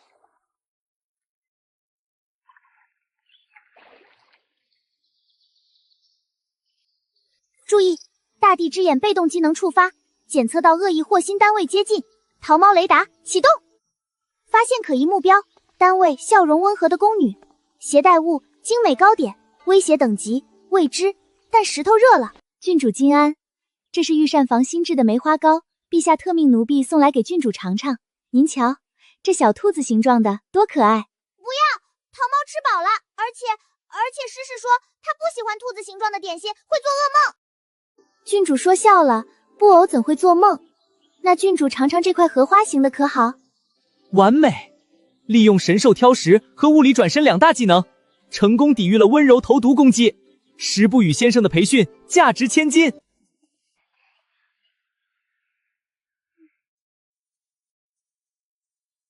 镇国公真是爱女心切，一刻也离不得眼。小郡主活泼可爱，颇有你当年的机灵劲儿。王爷过誉，小女顽皮，不及臣幼时1/1000。看，嘴上说着不及1/10，心里怕是乐开了花。我女儿就是机灵，随我。母后，您看这小桃猫警惕性倒是高。那宫女是丽妃宫里的吧？端去的糕点，瞧着是精致。小孩子心思纯净，有时比大人更能感知善恶。丽妃心思是重了些，皇帝敲打敲打便是。被动防御主的面子不是不知踪侦查，目标锁定香香娘娘及其同。启动生物雷达，嗅觉追踪模式，追踪目标特定香型、甜腻型。这可是桃猫医生的独家绝技。气味源头锁定，在紫藤花架下，让桃猫侦探看看是谁的小可爱，人不大，鬼心眼不少。还有那个丑东西。目标确认，骂我和诗诗不能硬刚，那就智取。看桃猫将军如何运用背包里的道具进行一场静默反击。武器装载完毕，瞄准系统启动。目标敌方后备装甲，华服，风向顺风，完美，完美命中，效果拔郡。华丽的绯红宫装瞬间获得了复古做旧间疑似没变的独特风格，这审美很前卫，并不不。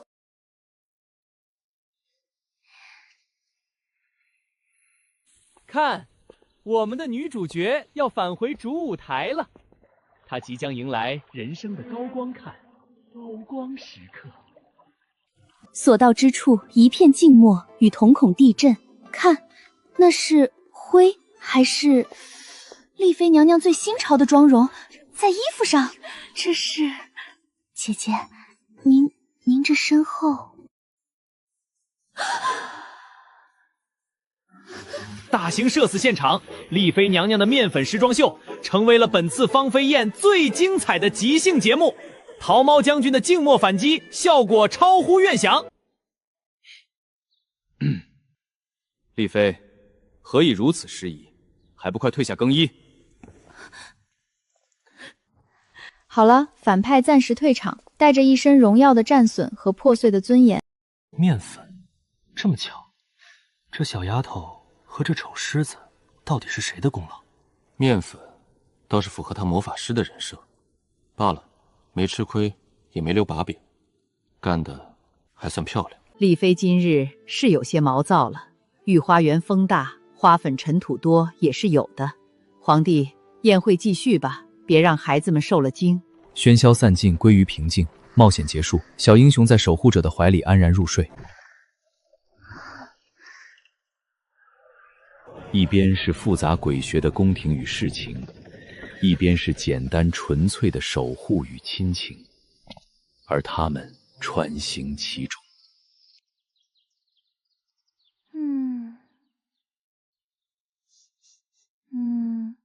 迷惑白门用掉了一点点，绿绿项链被坏樱桃染色了。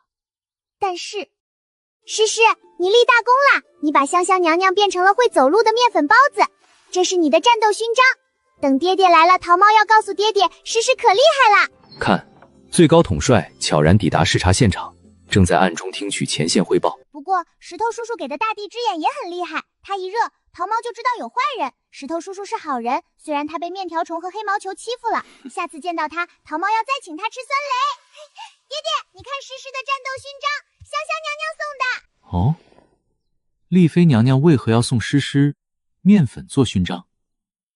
爹爹，这是魔法，不能细说，细说了就不灵了。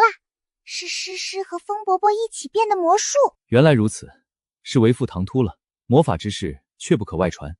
那这勋章需不需要清洗一下，以免魔力消散？不行不行，洗掉了就不是勋章了，这是战利品，要留着的。嬷嬷说脏了擦擦就好。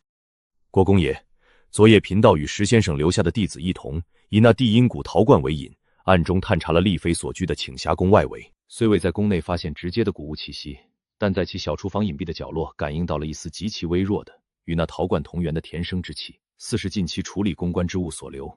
丽妃近日频繁以安神为由召太医院一位擅长熏香、祖籍西南的太医。看来，这位丽妃娘娘，即便不是主谋，也定牵涉其中，或是被人利用而不自知。陛下昨日虽敲打了她，但若其执迷不悟，总之，近日需格外留意宫中与郡主相关的饮食、衣物、玩器。凡有异香、异色、来历不明者，皆需谨慎。道长这是在借机对门口的小情报者进行安全知识普及呢，用心良苦。这个安全，这个也安全，这个好多颜色，异色算吗？彩色的，香香的，来历是黄伯伯上次给的，这个最可疑。坏糖糖不许害人！哦不，桃猫安全专员的宁错杀不放过政策导致珍贵糖资源减一，希望后院的小蚂蚁能承受这份甜蜜的毒药，并不是。安检范围从室内扩大到室外，花园排雷行动开始。目前形势，草木皆兵，花香可疑。太像了，花园香香，退散！看，连路过的蝴蝶都被列入了监视名单，这安全意识简直达到了被害妄想的新高地。白色在橘猫身上算异色吗？它会不会是坏蛋虫虫变的间谍猫？丞相的异色是天生的，不算。午餐时间到，桃猫安全官的食品安全检测程序启动。第一项，气味分析，你先吃。第二项，人体试毒。丫鬟，这谁？我在哪？我做错了什么？桃猫，不可如此，家中饮食皆有专人查验，安全无虞。第三项，法宝检测，利用大地之眼对阴邪之气的敏感性进行汤品安全测试。虽然使用方法有点费石头。爹爹，可以吃啦，汤是安全的，石头没说烫。吃吧。好了，经过3道严苛检测，午餐终于可以入口了。只是这顿饭，顾北江吃的有点心累。他还设置了预警半线和声光报警系统铃铛，最后安置核心守卫诗诗，这防御体系有点东西。好啦，坏蛋要是敢进来偷诗诗，就会踩到水盆滑倒，或者踩到石头滑倒，就算没滑倒，也会碰到铃铛叮铃铃，然后诗诗就会睁开眼睛吓跑他。进行实战模拟测试，预警系统工作正常，桃猫守卫进入1级战备状态。这是你们经查晚多。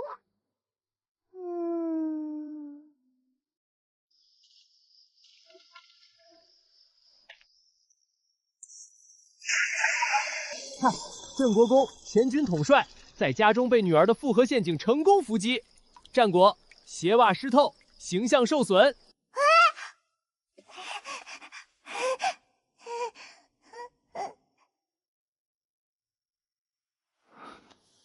桃猫，此乃何意？新的游戏？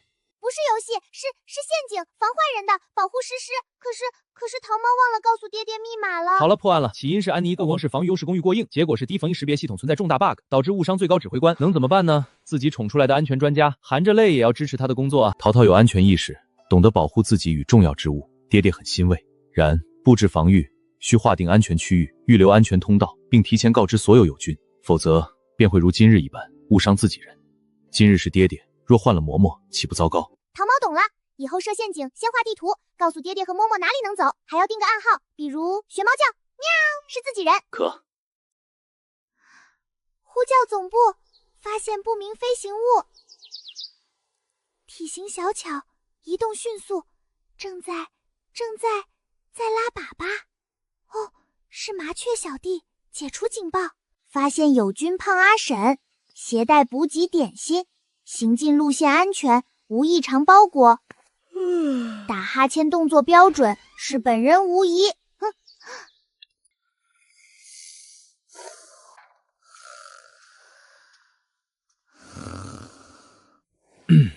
地震高冈，一派西山千古秀。门朝大海，三河河水万年流。暗号对上，是自己人。喵。暗号无误，桃猫特工可以起床用膳了。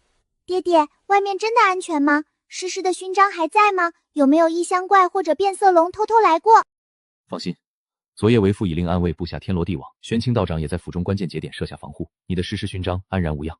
目前府内安全等级为甲等。桃猫特工可以最高指挥解除1级战备，进入常态化警戒状态。看，桃猫安全官的安检设备升级了，配备了金属检测器和宏观观测仪、直筒。虽然用途有点偏差，第一步化学检测，银勺试毒；第二步微观观测，寻找异常气泡。流程越来越正规了。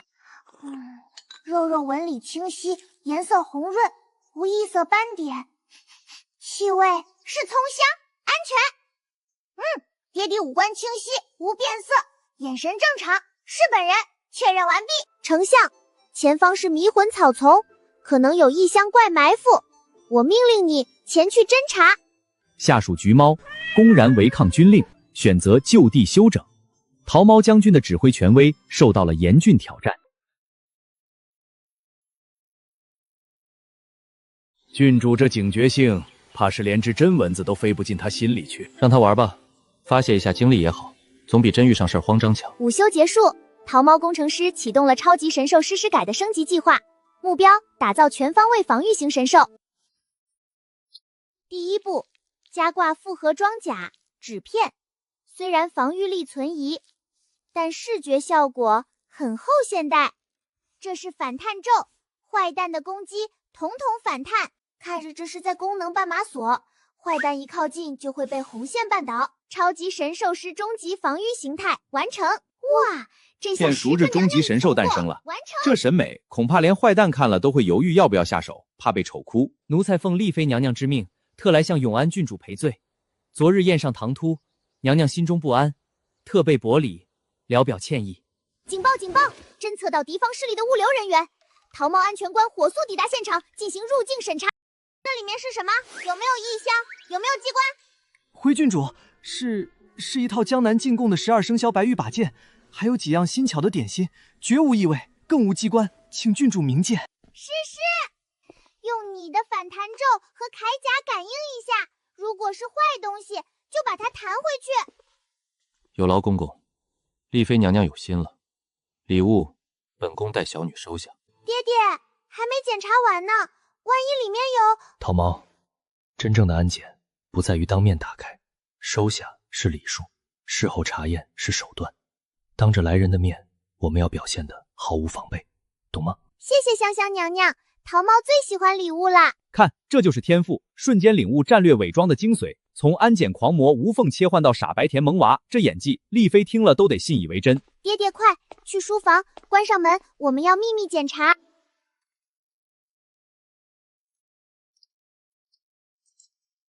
物理结构排查，未发现物理陷阱，现在进行内容物分析。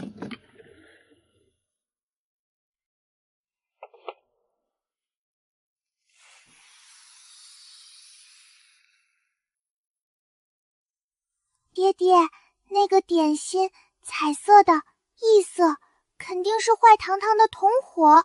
诗诗的肚子说她不喜欢。国公爷，盒子和玉器上并无阴邪之气附着，只是这几碟点心虽库其食材中来自常人食用无香料，但若身具清灵之气者多食，夜间多梦，常致心神静的会受于神魂修养不利。淘淘，你做得很好，你的异色警报和诗诗的不喜欢都非常准。那这些坏点心怎么办？拿去喂猫猫丞相？不行，丞相吃了会做噩梦的。点心撤下，妥善处理，玉器留下。去厨房取几样福利新做的、样式相似的普通点心来替换。既然对方想看毫无防备，那便做给他们看。哦，桃猫懂了，这叫演戏，把坏的藏起来，换上好的，让坏蛋以为我们上当了。没错，淘淘今日从侦查、拦截、武装到识破隐患，皆是头功。这礼物被调包，陷阱已铺设，现在就看鱼儿会不会咬钩了。晚安，我们功勋所铸的小安全官。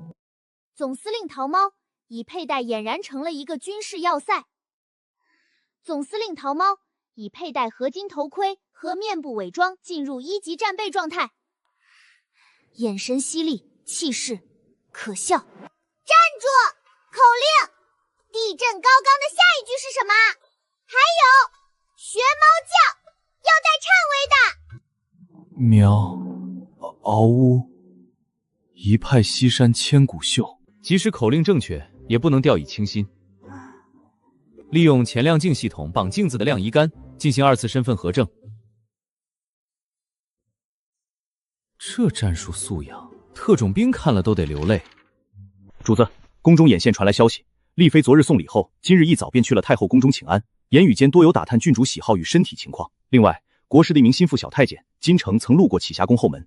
看来一次不成还想再谈。太后那边，太后娘娘并未多言，只赏了丽妃一盘佛前供过的果子，便让她退下了。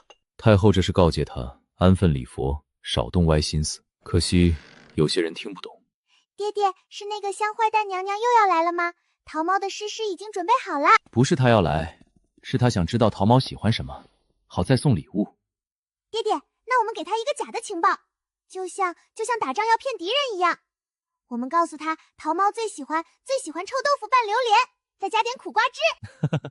此计虽妙，但过于刻意。丽妃妃宫中亦有能人会生疑，不如我们透露一个真实的但无害的喜好。真实的无害的？比如你近日是否很喜欢玩那个能吹出很泡泡的皂角水？对，吹泡泡，可以把面条虫装在泡泡飞上天，可好玩了。好，会不喜爱收集各式各样的吹管和泡泡水配方？哦，桃猫懂了，就像钓鱼，用泡泡水当鱼饵，看那个坏蛋娘娘会不会在里面放坏东西。爹爹好聪明。这叫将计就计，引蛇出山。桃猫真是一点就通，这智商不愧是妇女兵。大戏开影，场地镇国公府花园。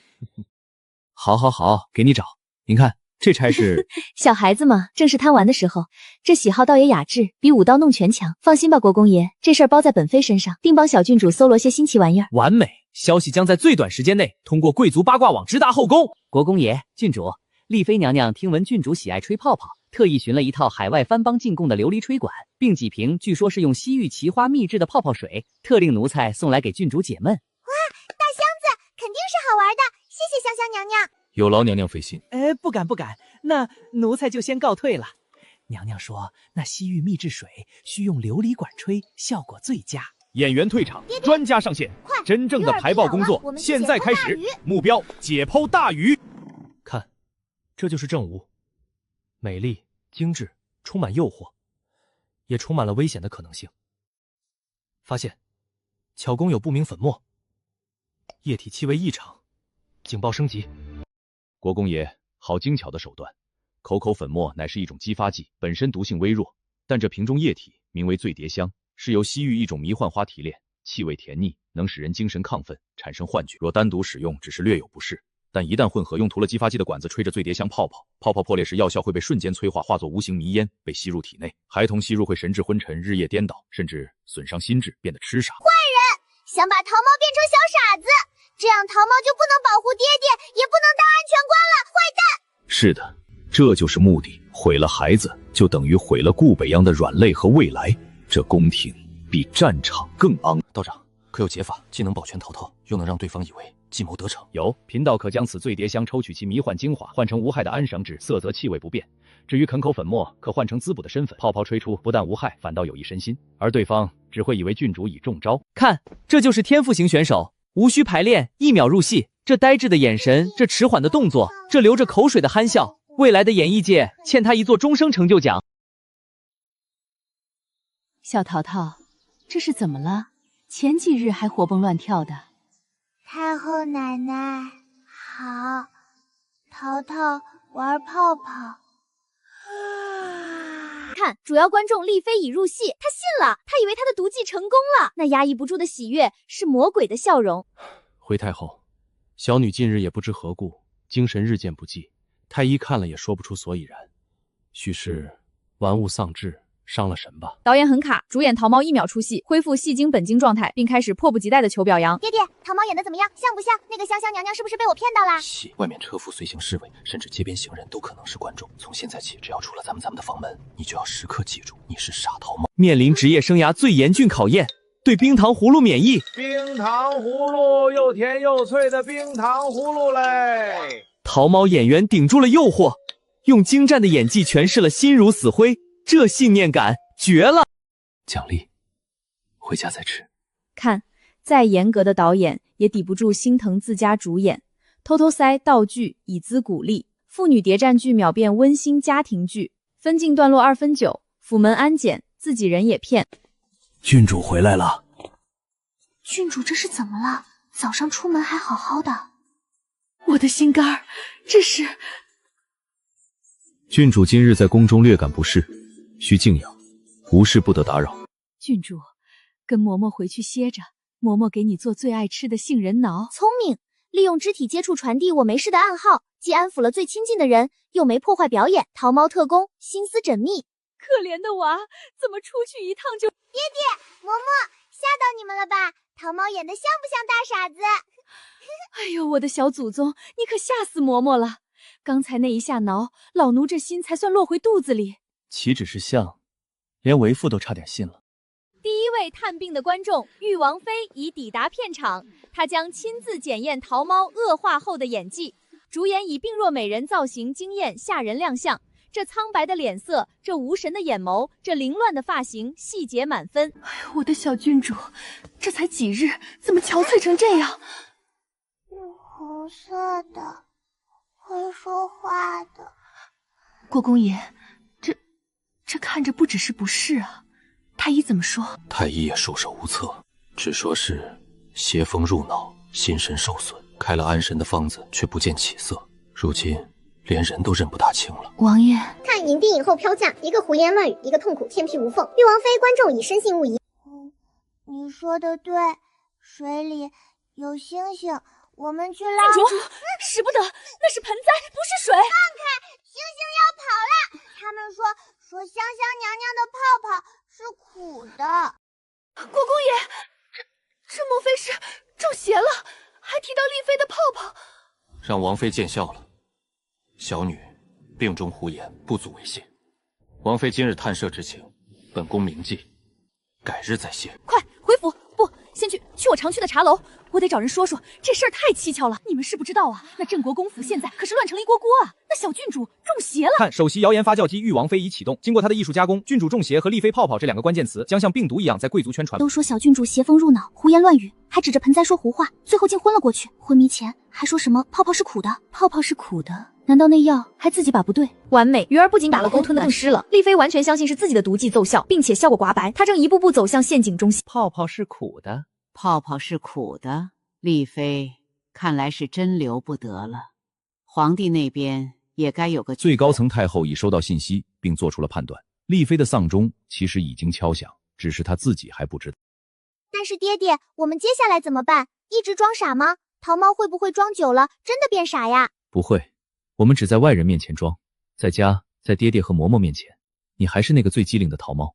而且，我们不仅要装，还要恶化。明日若有人来，你便如此，眼神要涣散，看人不能聚焦，说话要颠三倒四，比如管猫叫狗，管花叫草。这戏是越演越刺激了，桃猫演员，你的演技面临新挑战。来一个。主演桃猫显然理解错了演技，从自然派转向了夸张派，导演表示需要收一点。倒也不必如此夸张，3分即可。嬷嬷，狗在树上飞，草好香，想吃。造孽啊！那些杀千刀的。甚好，记住这种感觉。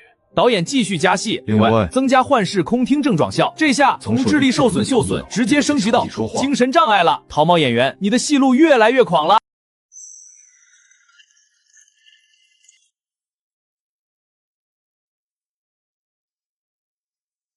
小桃猫，到黄爸爸这里来。绿色的月亮掉下来了，白色的月亮还在。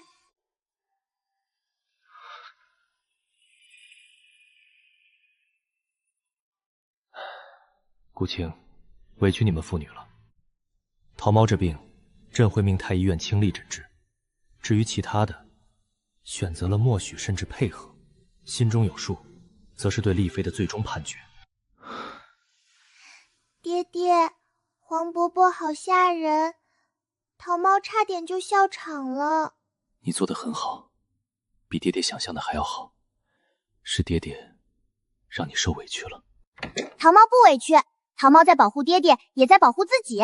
而且演戏好好玩，就是装傻不能吃糖葫芦，有点点难过。等这事了了，爹爹给你买一屋子的糖葫芦，让你吃个够。快了，他得意不了多久了。顾青，玄清道长的查验结果，连同玉王妃等一干人等的证词，朕已详阅。人证、物证、旁证，皆指向一人。你想要朕如何处置？臣为人父，只求一个公道。此等阴毒伎俩，非但欲参害臣之独女，更欲毁我顾氏一门希望，动摇国本。陛下，此风断不可长。臣但凭陛下圣裁，传朕旨意，即刻索拿启夏宫丽妃及其宫中一应涉嫌人等，命内廷司、大理寺、玄清道长三方会诊。记住，快，要更要静。圣旨已下，雷霆将落，一场针对宫廷毒妇的秘密清洗，在夜幕掩护下悄然展开。臣遵旨，谢陛下。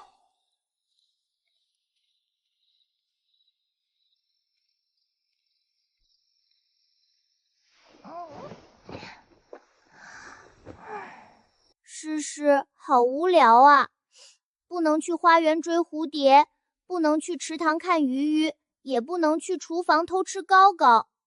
爹爹说外面还有眼睛，连在自己家院子里都不能跑。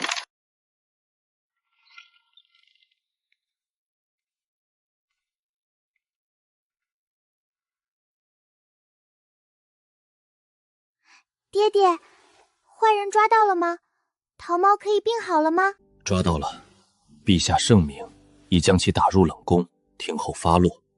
其余党皆在清查。桃猫，你可以好了。耶！爹爹最厉害了，坏人被打跑了，桃猫不用再装傻了。所有的阴谋、伪装、担忧与愤怒，都在这个拥抱和晨光中烟消云散。守护者守护了他的珍宝，而珍宝也用他的方式成为了最勇敢的小战士，真好。可是爹爹，桃猫病得那么重，怎么能一下子就好啦？别人会不会觉得奇怪？问得好，所以我们不能一下子就好，需要有个契机，一个能让所有人都接受的合理的神迹或名医。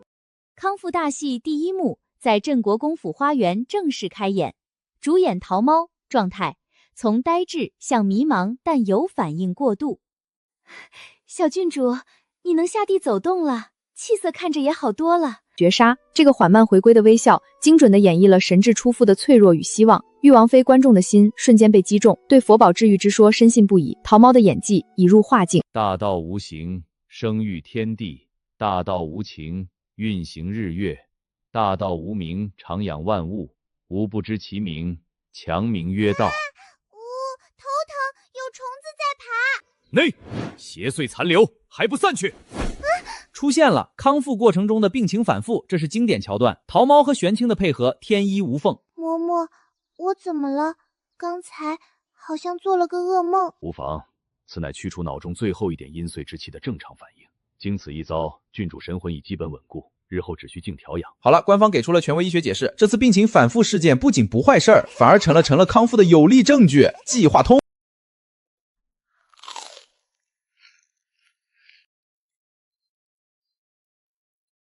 爹爹，这个跑跑腿好好吃，比做梦的时候吃的泥巴糕糕好吃多啦。病中口苦，吃什么都无味。现在好了，想吃什么就让厨房做。冰糖葫芦要最大的，上面有好多山楂豆豆那种。看，这就是胜利者的奖赏，比脸还大的冰糖葫芦。所有的伪装，所有的忍耐，在这一刻都值了。桃猫将军，享受你的战利品吧。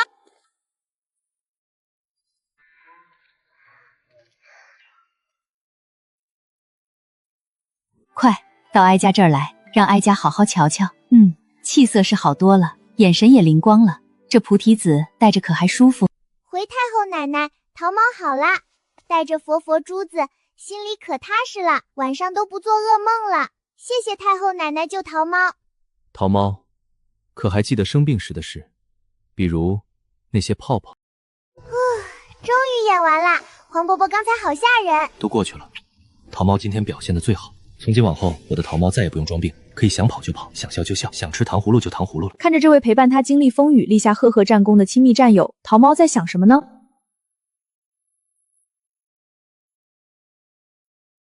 诗诗，仗打完了，你不用再当超级神兽了，以后你就是桃猫最好聊的睡觉伙伴，我们一起做美梦，不做噩梦了。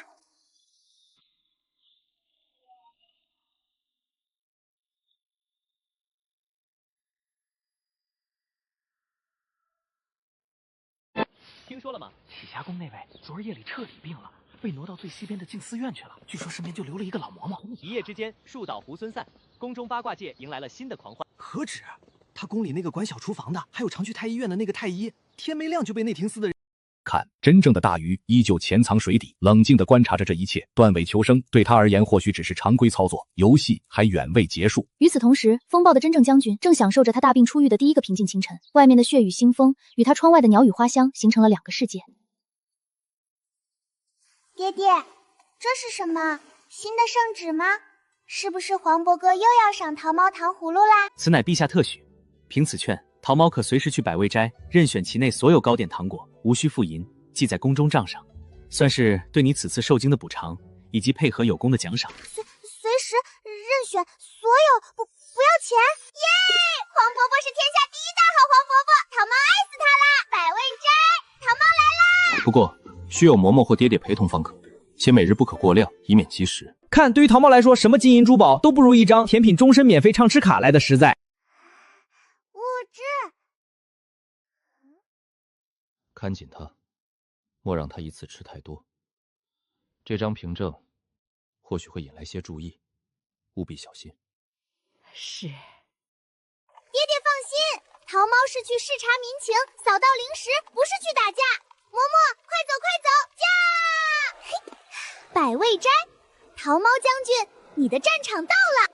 面对浩瀚的甜品海洋，桃猫将军遭遇了职业生涯第一次重大危机，选困难症，每一样看起来都好好吃啊。掌柜的，这个认识吗？桃猫要买布，要领糕点。认得，贵人能驾临小店，是小店天大的福分。您随便看，随便选，看上什么，小店立刻给您包起来。这个也要。这个也要。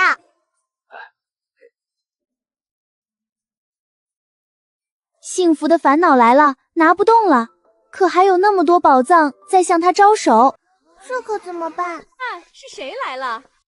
不是买的，是领的。看，黄伯伯给的饭票，吃点心不要钱。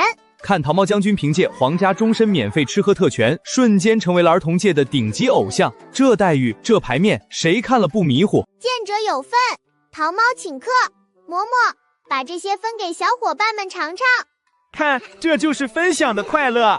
桃猫将军用糖衣炮弹，成功建立了儿童零食同盟，气氛一片和谐。喂，我告诉你个秘密，我娘说宫里那个很香的娘娘不是生病，是得罪了人才被关起来的。我爹还说，她好像和那个总是穿着黑衣服、看起来冷飕飕的国师走得很近。重要情报来自点心小弟的投诚，虽然孩子的话未必成真，但往往包含了从大人那里听来的关键信息碎片。国师，我姑姑是宫里的女官，她说那个国师可厉害了，会看星星，还会炼丹药。但像放坏了的点心和臭虫混在一起，放坏的点心和臭虫，这描述让她想起了十步处找到那个脏饼饼和地脉的怪味。看桃猫的桃猫花飞速运转，将丽妃国师在陶罐的地脉这些看似不相关的碎片信息本能的拼接在一起。虽然得出的结论是又坏又臭，但方向或许惊人的正确。看来桃猫今日视察成果斐然，还交了新朋友。爹爹，桃猫今天听到小喇叭说，香香娘娘和那个黑衣服会看星星的国师伯伯是一伙的。他们还说了什么？还说国师伯伯炼药的地方有放坏点心和臭虫的怪味道，和石头叔叔挖出脏饼饼的地方味道像。桃猫，你立了大功，这个情报非常重要。记这些话，除了爹爹，不要再对任何人提起，包括嬷嬷。郡主带回的消息，与实不与此前所言，及我们在丽妃处查到的西南秘药线索，隐隐指向此处。那些怪味儿，恐怕并非炼药那么简单。国师深得陛下信任，掌管天象、历法、祭祀，其超然修为深不可测，且精于炼丹阵法。若他果真与西南巫蛊地阴谷之事有山，其所图必然极大。观星台下恐怕另有乾坤。主子，观星台守卫森严，且有阵法笼罩。看，这就是毫无节制享用战利品的后果。夜间肠胃抗议了，贪吃的小猫付出了小小的代价。警报！大地之眼产生了前所未有的剧烈反应，这绝不仅仅是恶意接近，更像是感应到了某种强大、邪恶的能量爆发或靠近。桃猫，怎么了？时不语的警告，孩子们的八卦，玄清的推测，最终被桃猫脖子上这块大地之眼的剧烈反应所印证。一股强大而邪恶的暗流，似乎就在今夜被悄然触动。丽妃女士的艺术生涯看来是彻底凉凉了。真关进去了？那还有假？昨夜里抬进去的，就一身衣裳，啥都没让带，活该！让他以前那么嚣张，还用泡泡水害人。宫中生存法则，吃瓜需谨慎，小心瓜碎砸到脚。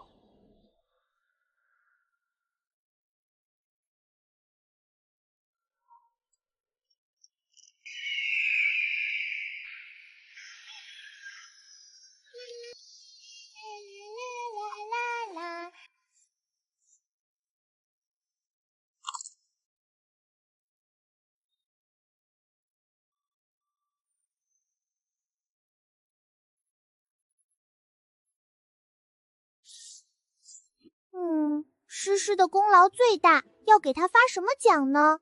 他又不吃糖葫芦，给诗诗做一身新战袍，要最软最暖和的，上面绣满小鸭子，让他退役了也能当最帅气的平民诗。桃猫，此乃何物？新的布阵图。爹爹，你看，第一功臣桃猫在给大家发奖，奖你陪桃猫在百味斋领回来。完美闭环，绘制领奖清单，需要去领奖，让爹爹陪同，爹爹也得到奖励，陪同荣誉。桃猫经济学博大精深。领这个，领那个，还要领好多好多好吃的。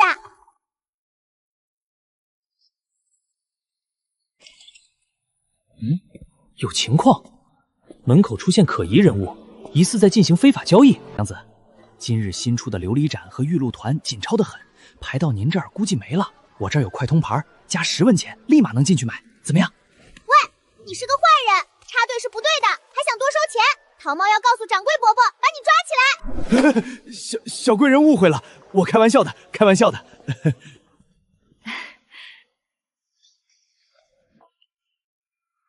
这牌面，这服务，掌柜的求生欲都很强嘛。郡主喜欢这水晶玉兔就好，这是小店老师傅新琢磨的方子，用了西山冷泉和清晨的玫瑰露，昨日才做出来。郡主是第一位品尝的贵人。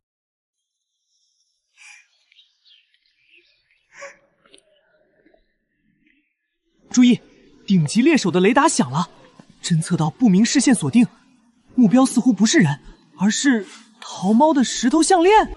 伪装得很像，笑容也够傻，但细节出卖了他。哪个正经书生指甲缝里会有这种诡异的颜色？这更像是炼丹试试或者经常接触某些特殊材料的人才会留下的痕迹。此人绝非普通眼线，他关注的是桃猫颈上那铜石。大地之眼对阴邪之气与祸心之术敏感，对方能专人来辨认，说明他们要驻身修习此类术法，感知到了石头的抵抗，要么就是这石头对他们正在进行的某种工程构成了干扰或威胁。观星台，极有可能。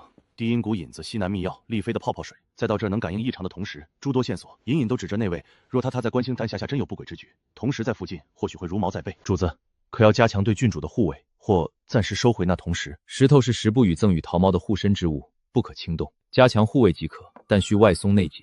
另外，加派人手盯紧那个书生，以及所有可能与观星台有秘密往来的人。看，这就是毫无节制享用战利品的后果。夜间肠胃抗议了，贪吃的小猫付出了小小的代价。很好，桃猫博士的思路是用香香的好东西混合有点冲但能驱虫他以为的东西，制造出让坏虫子坏味道都滚开的超级防御性香气。虽然材料组合有点黑暗料理的意思，香香的、辣辣的、凉凉的，坏蛋肯定不喜欢这个味道。在自制生化防护的包围下，桃猫将军安然进入了梦乡。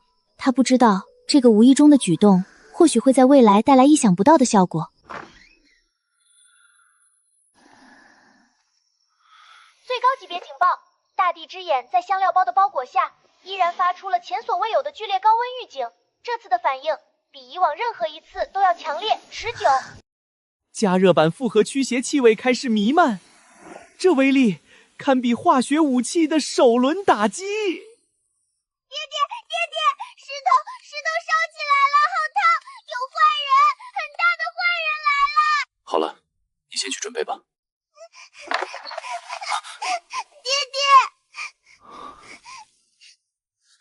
实证在此，大地之眼的剧烈反应证实了桃猫的哭喊并非孩童噩梦。传令所有暗桩，立刻探查京城各处，尤其是皇池周边各门动向、地脉水渠经过之地，有无异动、异响、异光，或大量人员车辆异常聚集移动，要快！桃猫不怕，石头是在保护你，他告诉我们有危险，爹爹已经派人去抓坏蛋了。爹爹，是黑衣服国师伯伯干的坏事吗？石头烫的时候，桃猫好像闻到一点点那种放坏点心的臭虫味了，在梦里面。一肉已泯然更深，似乎刚刚进行了一次危险动作的幕后黑手，谁能先找到对方？欢迎回来，宫廷晨报八卦版为您带来最新消息。听说了吗？昨儿后半夜，观星台那边好像有动静。我表姐在御花园当值，说她起夜时好像看到观星台顶楼绿光一闪，可吓人了，像鬼火似的。而且那之后巡逻的侍卫大哥好像都多了一对，该不会是丽妃娘娘的冤魂去找国师大人索命了吧？纪律各个的活都干完了，在这儿编排起主子们来了，再让本宫听见一句，全送去静思院给丽妃娘娘作伴，让你们当面问问有没有冤魂。看来静思院已成为新的恐怖传说代名词。纪律委员长再次重拳出击，用送去和丽妃作伴这种终极威胁，瞬间扑灭了宫女们熊熊燃烧的八卦之魂。看来静思院已成为新的恐怖传说代名词。好了，连中层管理都被影响了。看来昨夜观星台的小动作虽然隐秘，但还是在宫位深处荡起了不小的涟漪。看，泰山崩于前而色不变的镇国公，终于在他3岁半女儿的自制香料面前露出了破绽。这味道简直是父爱的终极试验，连本人都被自己的杰作熏到了。好像馊掉的桂花糕拌了花椒水。无妨，许是香料混合，经过一夜，气息发生了变化。桃猫该起身洗漱了。记得别能把苏桂花膏半销做处理，相当精准且富有画面感。注意看，这个男人他正在运用高超的餐桌战术进行气味规避，这身体后仰的弧度，这侧脸喝粥的角度，无不体现出丰富的战场生存经验。爹爹，这个包子好吃，里面是虾仁，你尝尝。这样，多谢陶茂，爹爹自己来。父爱如山，体滑坡。为了不让女儿失望，硬生生顶着复合风味吃完了爱心包子。虽然事后需要大量清查漱口，爹爹您辛苦了。按照清朝而出，重点监控了皇城城门周边各门地脉节点，发现数起零星异状，但均无法直接关联。其一，丑时3刻，西市一家专营西南药材的铺子后门有马车秘密卸货，货箱沉重，搬运者脚步虚浮，似有武功，莫感到心悸路头晕，未能细查。我们的人想靠近神秘货物，靠近就头晕，这配置听起来就很蛊毒原料进货现场。其二，约在郡主感应到异状前后，皇城地下水脉通往宫外的几个暗区出口附近，有暗哨听到水下传来异常的短暂的闷响与水流搅动声，但旋即消失，未见任何物体浮出。地下水脉异响，难道有人通过东西路在皇宫内外运送了什么不可告人之物？这作案手法很地道，字面意思啊。其三，也是最重要的，我们安插在钦天岩最外的一名洒扫杂役，今早传出一句后半夜，期间有2名国师亲传弟子神色匆匆进出数次，手中似乎捧着陶罐类器物。看来昨夜大地之眼的剧烈反应和观星带内的豪华套餐脱不了干系。将入店叮嘱天象药材封观星陶陶光秋货物来源与去向，加派人手加清推有内部结构及日常。至于水脉，让懂水性的好手择机暗中探查。这次的材料选择充满了吃货的智慧。我要芝麻香，这个蜂蜜甜，盐，还有这个消毒。不管了，总之看起来比花椒橘子皮靠谱多了。看他在干什么？他在给大地之眼做芝麻蜂蜜盐焗处理。这思路是打算把玉井石头变成零食诱饵，等坏蛋来偷吃时硌掉牙吗？好了，桃猫牌芝麻蜂蜜盐焗玉井石护身符新鲜出炉。诗诗，你看，桃猫给眼睛穿上芝麻盔甲了。下次再有大坏蛋，他就不能随便发车吓唬桃猫了。而且坏蛋要是想偷，说不定会被芝麻香馋哭。这战术思维已经超越了当前时代，进入了玄学吃货的领域。多么宁静美好的午后啊！通常这种时候就该有不速之客登场了。哎呀，桃猫郡主！哎呦，我的小郡主，这可真是大好了！瞧瞧这小脸儿，红扑扑的，眼神也亮晶晶的，比上回见着可是锁定了桃猫脖子上新增的配饰。桃猫好啦，谢谢包子娘娘来看我。郡主这带的是什么新鲜玩意儿？闻着怪香的，像芝麻糖似的，也是太后娘娘赏的佛宝吗？看，这才是他今日来访的核心目的之一吧。桃猫将军的 CPU 开始高速运转，调用战术应答数据库。包子娘娘，这是桃猫的秘密武器，是道长爷爷用天上星星的粉粉和地上最香的芝麻，还有甜甜的蜂蜜一起炼的防虫符，专门防那些看不见的臭臭的坏物埋虫。不过道长爷爷说，这个不能给别人摸，也不能告诉别人具体怎么做的，不然就不灵啦。包子娘娘要替桃猫保密哦。保密，一定保密，娘娘的嘴最严了。国公爷，您放心，小郡主有玄清道长的密保护着，定能逢凶化吉，那些宵小之辈再也害不了她了。这消息妾身知道轻重，绝不会乱说。有劳王妃挂心，小女顽皮，所谓密保不过是道长哄孩子的玩意儿，当不得真。王妃切勿外传，以免贻笑大方。关于桃猫的胡说八道和我的配合演出，对方既然对同时感兴趣，我们便给贫道所炼防些合理之物，真真假假，虚虚实实，让他们猜去。如此一来，对方若再派人接近桃猫探查，目标会更明确，我们也更好防范，甚至可以利用这一点设下陷阱。鱼饵已动，西南的货滚过那条可疑的地下水脉送入皇宫，而接收点竟然在看似不起眼的浣衣局附近，是时候去迎接一下这批神秘的货物了。这里即将上演一场无声的货物交接，只不过来接货的可能不止一方。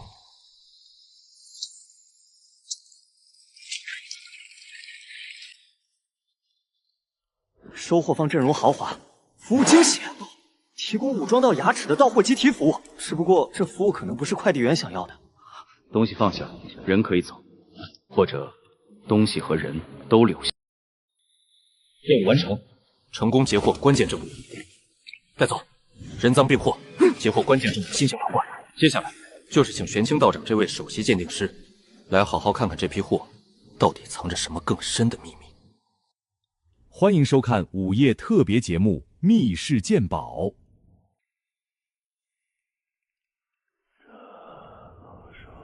阴晦之气内敛，但极为精纯，且带有活性，似在罐中孕育。其气息与地阴骨同源，但更为高级。此物绝非简单的引子。开罐。现场出现了生化泄漏，幸好我们的专家团队准备充分，立刻启动空气净化程序。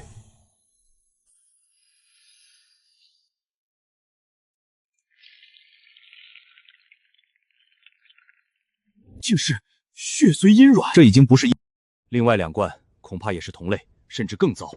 必须立刻以纯阳真火辅以雷击木符，将其彻底焚毁，灰烬深埋于至阳之地，方能杜绝后患。按道长吩咐，立刻去办。处理过程你亲自监督，绝不容有失。早安，护身符，新的一天，从检查灵石护身符开始。味道还在，安全感满满。父爱如山和芝麻，看，爹爹来了。即使经历了惊心动魄的一夜，即使对女儿脖子上的芝麻球心情复杂，主要因为气味残留，但父爱的拥抱永远不会迟到。爹爹，你身上有烧糊了的树叶和臭臭泥巴的味道。这天赋不去当警犬，不对，不去当侦探真是可惜了。爹爹昨夜在书房看了会儿书，许是灯花爆了，熏着了，已经换过衣裳了。桃猫的鼻子真灵。爹爹，你要小心火烛哦，臭臭的味道不好闻。而且桃猫的芝麻球昨天晚上好像又热了一小下下，不过没有上次烫。桃猫，若有人送你新的没见过的糕点或者玩具，你当如何？爹开始了新一轮的安全情景模拟测试。先看颜色是不是异色，闻闻有没有异香，然后还要问问芝麻眼睛烫不烫，如果都不对，就拿给嬷嬷或者爹爹看，不能自己吃，也不能自己玩。若送东西的是你认识的人呢？比如宫里的某位娘娘，或者看起来和蔼可亲的伯伯、爷爷。认识的也要检查吧，香香娘娘之前也很和蔼呀，还送乒泡泡。漂亮！理论联络实际，用自身血泪教训。爹爹说过，小心驶得来验证理论。桃猫说的对，人心难测，保护自己是首要之务。记住，你的安全比任何人的好意或面子都重要。好了，最重要的安全理念成功灌输，自身安全至高无上。有了这个信念打底，再加上严格的安检流程，桃猫的防御体系才算真正构建完成。送礼物的人来啦！安检员开始检查。红色的花颜色鲜艳，异色警报，有花香但不算异香。芝麻眼睛没反应，看流程一丝不苟，观察闻味，询问法宝上报。这专业素养绝对是安全系统的模范员工。发现不明飞行物，蓝色、异色、会动，轨迹难以预测，疑似空中侦察单位。连路过的蝴蝶都成了疑似敌机。桃猫将军，咱们的防御范围是不是有点过大了？气味是花粉，暂无异香。去，这里不许侦察，快飞走！诗诗，看到没？对付空中侦察要冷静，先观察，再劝离，不能硬来，万一他身上有毒粉呢？爹爹和道长表示，孩子开心就好，心累。药铺获取原料，夜间经陆路或短途运送至靠近水脉的某点，再通过精通水性之人，借由地下水脉网络，将原料秘密送入皇宫范围。废井只是中转站，原料最终目的地必然是能够提供稳定、安全且能量特殊的场所，进行深加工乃至培育。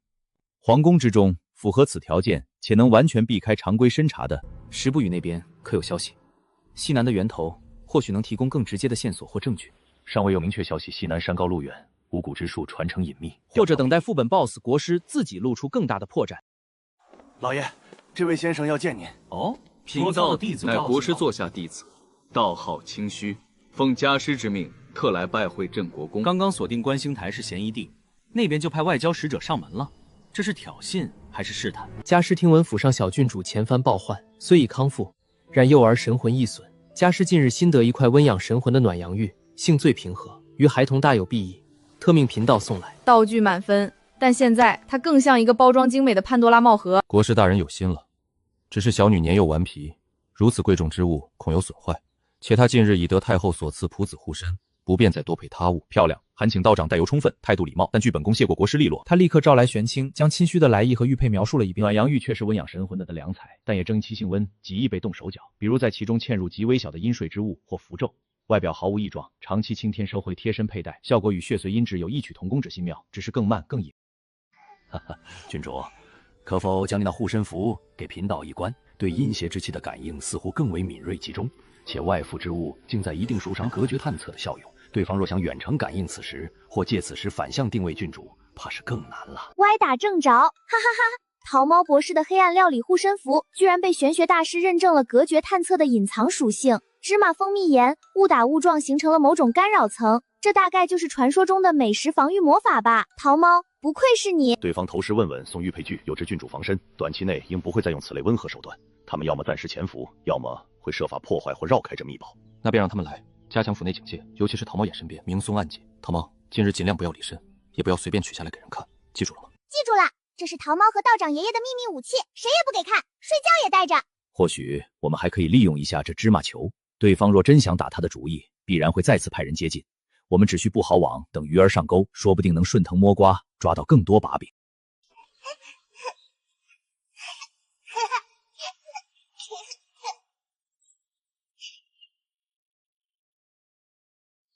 夜黑风高，一辆可疑的有机围专车停在了镇国公府后巷，司机没有运送货物，反而留下了一个神秘的到付包裹，匿名的。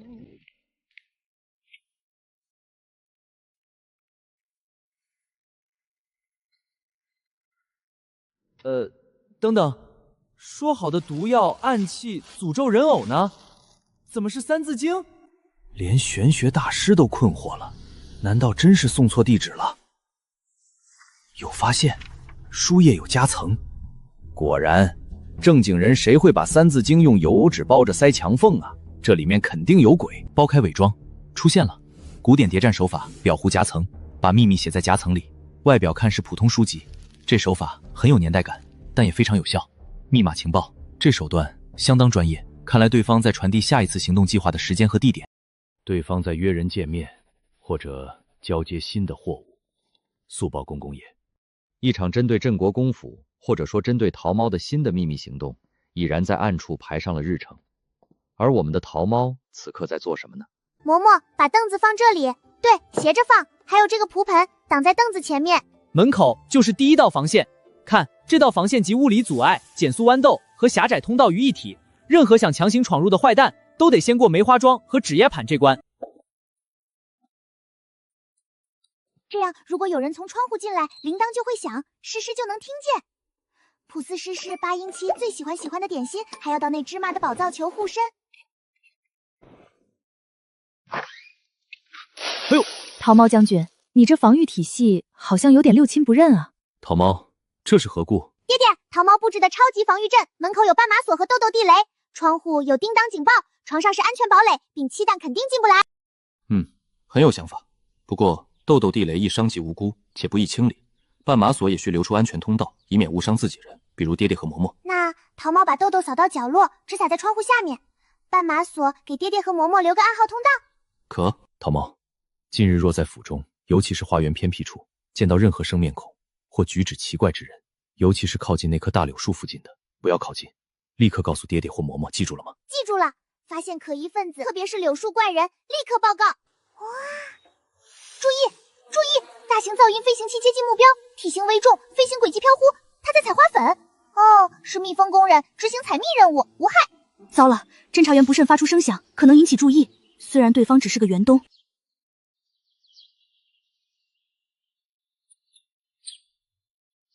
目标开始移动，方向竹林深处。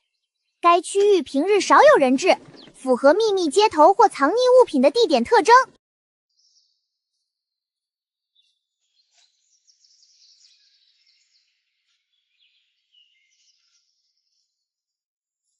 目标行为：挖笋。桃猫侦查员，你是否判断失误？注意，目标在完成常规劳作后出现了可疑举动。锁定疑点，直觉告诉他，那块大石头就是关键。是去查看，还是立刻上报？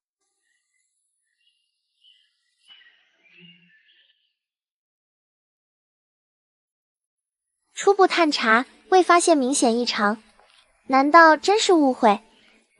桃猫侦查员有点沮丧。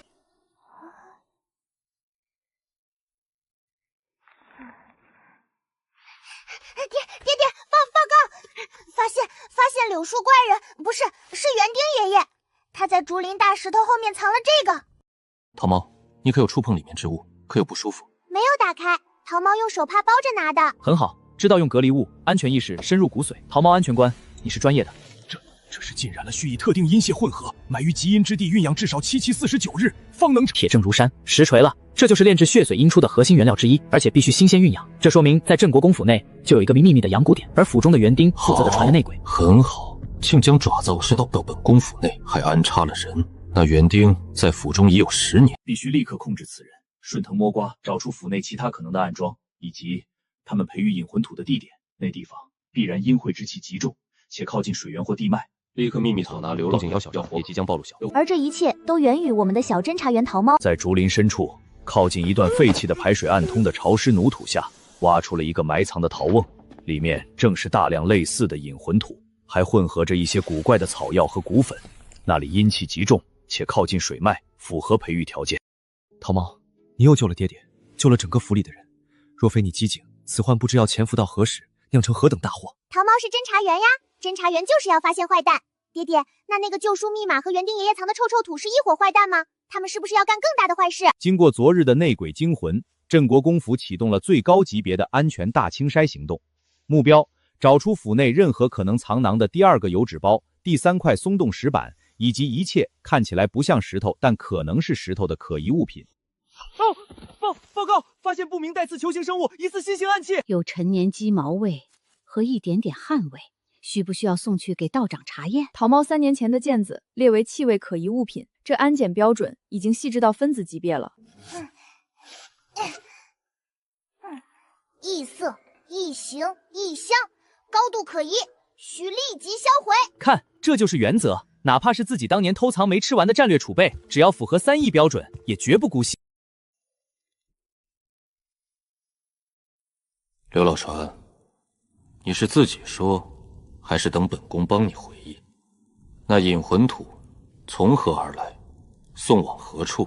与何人接头？国公爷，小的就是捡了块奇怪的土，觉得稀罕，藏起来想瞧瞧。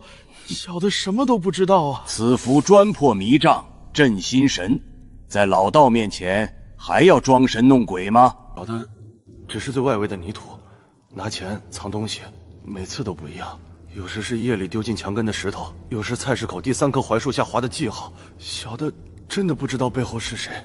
线索似乎又断了。紫3克，浣衣菊东，柳白衣接。思路是对的，用3字经当密码本，但方法错了，孩子。这密码肯定不是简单的第几页第几个字，那太容易被反向破解了。柳树，白衣人，接东西，时间是紫3克。哦，难道我们的小侦探真的用他天马行空的想象力，误打误撞破解了？桃猫知道坏蛋要干什么啦！爹爹，你看，柳是柳树，白衣是穿白衣服的人，接是拿东西，紫3克是晚上那个很晚的时候。所以密码的意思是，今天晚上很晚的时候，在浣衣鱼东边的坏蛋要去接一个东西。确认过眼神，是被上撵人费劲巴巴推测的信息，被一个3岁半孩子用画画和联想轻松搞定。桃猫，那你觉得这个穿白衣服的坏蛋要去接的东西会是什么？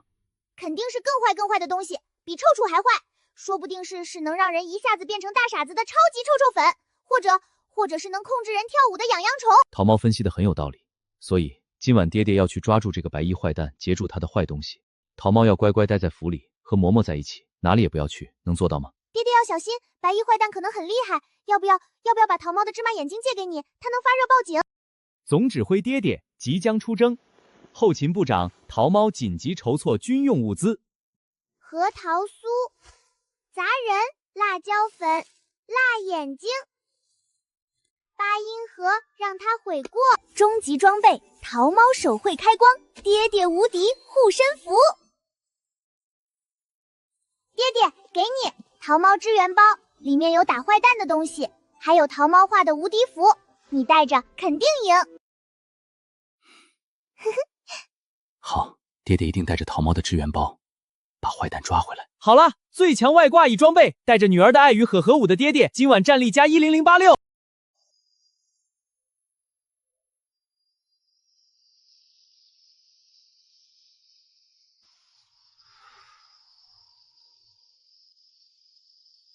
子时3刻已到，对方依旧未出现。来了，不是从陆路，又是水路。看来对方吸取了上次快递员被栽的教训，换了更隐蔽的送货方式，警钟前渡。看，他来了！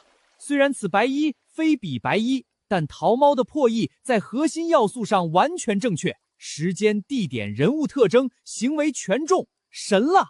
就是现在，天罗地网，收！别动，完美合围。白衣人已成瓮中鳖，看来今晚的行动可以完美收官。垂死挣扎，想把货物当作烟雾弹或炸弹丢出来制造混乱。人跑了，但货……好了，让我们看看对方不惜用一个死士和提前暴露密道也要送出来的货物，到底是什么宝贝？这难道是观星台地下的藏宝图？不是藏毒图。血池丹心室，光是名字就透着浓浓的血腥与邪恶。这图纸是无意中流出的，还是有人故意送出来的？实锤了，幕后黑手的身份之一浮出水面，西南黑煞教，而且地位极高。持此令者，可在号令七教中潜伏于各处的案子，也可开启某些特定的禁地或机关。此物怎会出现在此？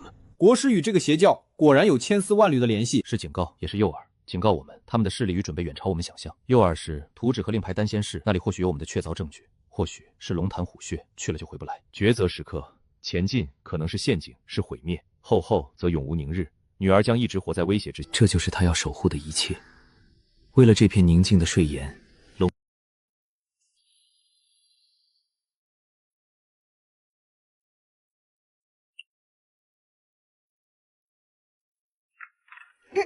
诗诗芝麻球，你们听好了，爹爹不在家，桃猫就是最大的。我们要把家看好，等爹爹带着大堂族回来。第一，要听嬷嬷的话，好好吃饭，好好睡觉，不捣乱，尽量不捣乱。第二，要继续加强防御工事，不能让坏蛋觉得爹爹不在就可以来偷家。桃猫，你可以的，你是最棒的小安全官，是爹爹的。代理大将军。好了，就职演说和自我激励完成，桃猫代理大将军正式走马上任。虽然手下只有一师一球，但气势这块拿捏的死死的。看，这就是责任感的力量。一夜之间，小皮猴似乎就成熟了一点点，开始努力像个大人一样约束自己。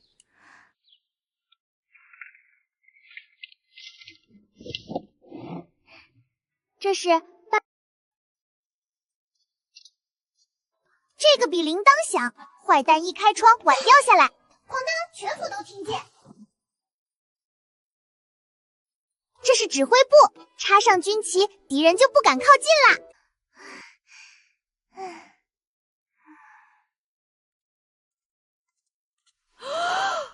就在前方指挥官爹爹潜入敌后时，后方首席科学家玄清也进入了紧张的闭关攻关阶段。有反应，令牌与图纸上的特定位置产生了微弱的能量共鸣，这说明令牌很可能是开启或控制血池区域某些关键机关的信物。这发现至关重要之。能短暂的稳定并显现这种能量连接，只要我能将这些节点和线路完整的复刻下来，说不定就能……好精妙的写阵，以血池为眼。国公，科研结果不容乐观，敌风部难度评级地狱级，阵法复杂，陷阱重重。但愿郡主的天真福运能必有其福，逢凶化吉吧。这步伐，这眼神，这气场，如果忽略身高和婴儿肥，简直和顾北城有7分神香。郡主安好。好好扫地，注意有没有奇怪的树叶和石头。站住！没有异响，到吧。安全检查，无毒，就是淘米水。厨娘的心理阴影面积+1。嬷嬷，发现可疑大型毛绒生物在爹爹说的头地点附近徘徊，是不是新的动物信使？喂，你是不是坏蛋派来的？是就眨眨眼，不然就喵一声。郡主，那是丞相府里的老猫了，最喜欢在那儿晒太阳。再坚强的小将军，爹爹现在在干什么呢？也会有疲惫和想念的时候。安静的午后，思念开始蔓延。警报！芝麻球顾问大地之眼发出预警，感应到不明能量波动或强烈恶意，没有可疑人物，没有异常声响，但雷达明明在，这感觉比看到敌人更让人毛骨悚然。嬷嬷，道长爷爷，芝麻球又烫了，有坏蛋，看不见的坏蛋！不仅仅是芝麻球，连玄清刚刚解析出的与血池相关的能量图谱也产生了反应。这说明可能就是来自观星台血池方向的一次强烈的能量爆发或邪恶仪式。能量共鸣，而且如此剧烈，莫非国公爷他们已经触动了血池的核心禁制，或者对方正在启动某种需要巨大能量的邪恶仪式？道长爷爷，爹是不是有危险了？芝麻球烫是因为爹在打很厉害的大虫子，对不对？郡主莫怕，此时发热，或许正是感应到国公爷在奋力除魔，正气激荡所致。就像火把烧得旺，旁边也会觉得热一样，未必是来自成年人的善意的谎言。那爹一定会赢的，对不对？和对无敌符的信仰，爹带着桃猫的唯一的精神符呢。对，国公爷神勇无双，又有郡主福运庇佑，定能化险为夷。郡主先回去休息，老道需静心推算，看能否为国公爷略尽且拿。桃猫代理大将军正在用他最虔诚的方式为远征的父亲祈福。天上的神仙爷爷，地下的土地婆婆，树上的鸟宝，水里的鱼伯伯，请你们保佑桃猫的爹平平安安，快点抓住大虫子回来。桃猫可以2天不2天不吃糖果。这是一个不眠之夜，对父亲的担忧，对未知的恐惧，让不在3岁半的孩子早早尝到了爹怀里就天不怕地不怕的小宝贝了。看，那眼睛又睁开了，而且光芒更甚。桃猫下午感应到的能量波动源头就在这里，对方进行的仪式或工程显然进入了更关键的阶段，或者遭遇了强烈的干扰。真正的风暴正在那高塔之下汹涌澎湃。时不与叔叔的快递哥历经千辛万苦，终于抵达。安全识别，接收成功，情报已转交，效率惊人。惊天密道，对方不仅通过宫北地道，还可能拥有一条从西南老集直通京城外围的超长距离的秘密补给线，怪不得能源源不断的输送原料和人手。这条密道可能就是破局的关键。原来如此，原来如此！地下暗河西北山中，这就对上了。国公爷手中的图纸，那条水脉很可能就与这西南来的暗河有交汇。快，立刻设法将此消息传给国公爷。不，国公爷潜入敌后，联络不上。经过一夜的煎熬与成长，桃猫代理大将军似乎下定了某种决心，他不再只是被动的等待和防守了。道长爷爷，桃猫在家里等，帮不了爹。桃猫的芝麻眼睛能感觉到坏蛋，对不对？郡主的意思是，如果桃猫带着芝麻眼睛去靠近那高高的坏的塔点，芝麻眼睛是不是能更清楚的造办坏蛋在哪里捣乱，或者帮爹找到回家的近路？提出了异想天开却又暗含玄机的计划。郡主，你可知那外面有多危险？桃猫知道危险，但爹更危险。桃猫吵躁不怕，桃猫是代理大将军，保护家。中间是一个年仅3岁半却拥有特殊雷达和惊人勇气的孩子。郡主，你的芝麻眼睛或许能感应，但外面世界很大，坏人很狡猾，而且我们不知道国公爷具体在哪个房间，光靠近那座塔可能没用，反而会惊动更大的坏蛋。那我们不靠近塔，我们去那个水洞。道长爷爷信上说那个洞能通到坏蛋家后院，对不对？坏蛋用洞运货，爹说不定也在洞里。我们去洞口，让芝麻眼睛感觉一下洞里面的风是香香的爹风，还是臭臭的坏蛋风。我的天，这孩子的战场直觉是开了天眼吧？科学家的 CPU 正在疯狂运算，评估这个同质版洞穴探测计划的可行性与风险。结果，风险依然极高，但收益获取关键情报的可能性巨大，且似乎没有更好的选择了。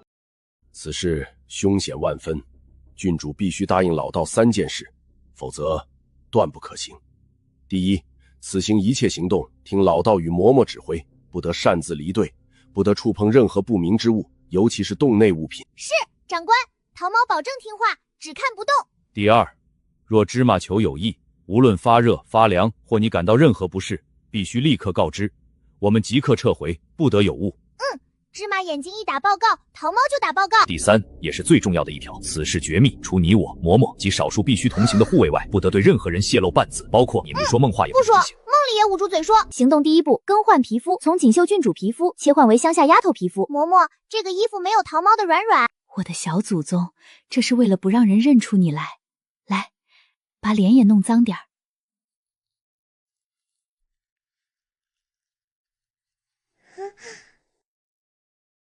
皮肤更换完成，团队皮肤同步更新，奶妈抹膜治疗玄清郎加输出坦克暗卫们。道长爷爷，你现在是卖糖丸的爷爷吗？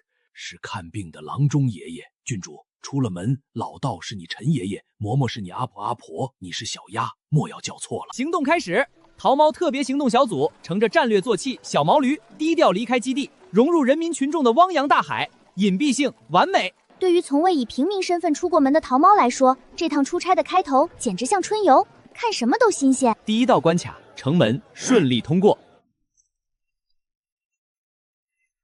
正式进入野外高级副本西北山区，环境 DB buffed， 黑暗、未知、潜在危险。桃猫雷达，请开始你工作。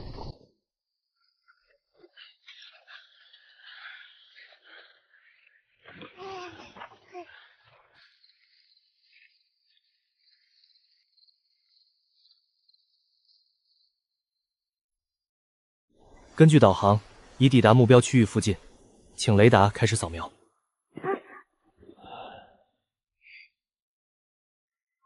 桃猫雷达开机，扫描目标，地脉能量异常，特定气息。咦，陈爷爷，芝麻眼睛好像有点点凉凉的，还有一点点像青草被踩烂的苦苦味道，不是很清楚，像张以伦变彩兰的腐败中带着生机的怪异气息。这说明地下确实有东西，而且能量通道可能真的经过这片区域。好像是那边。Bingo！ 发现疑似副本入口，桃猫雷达首战告捷。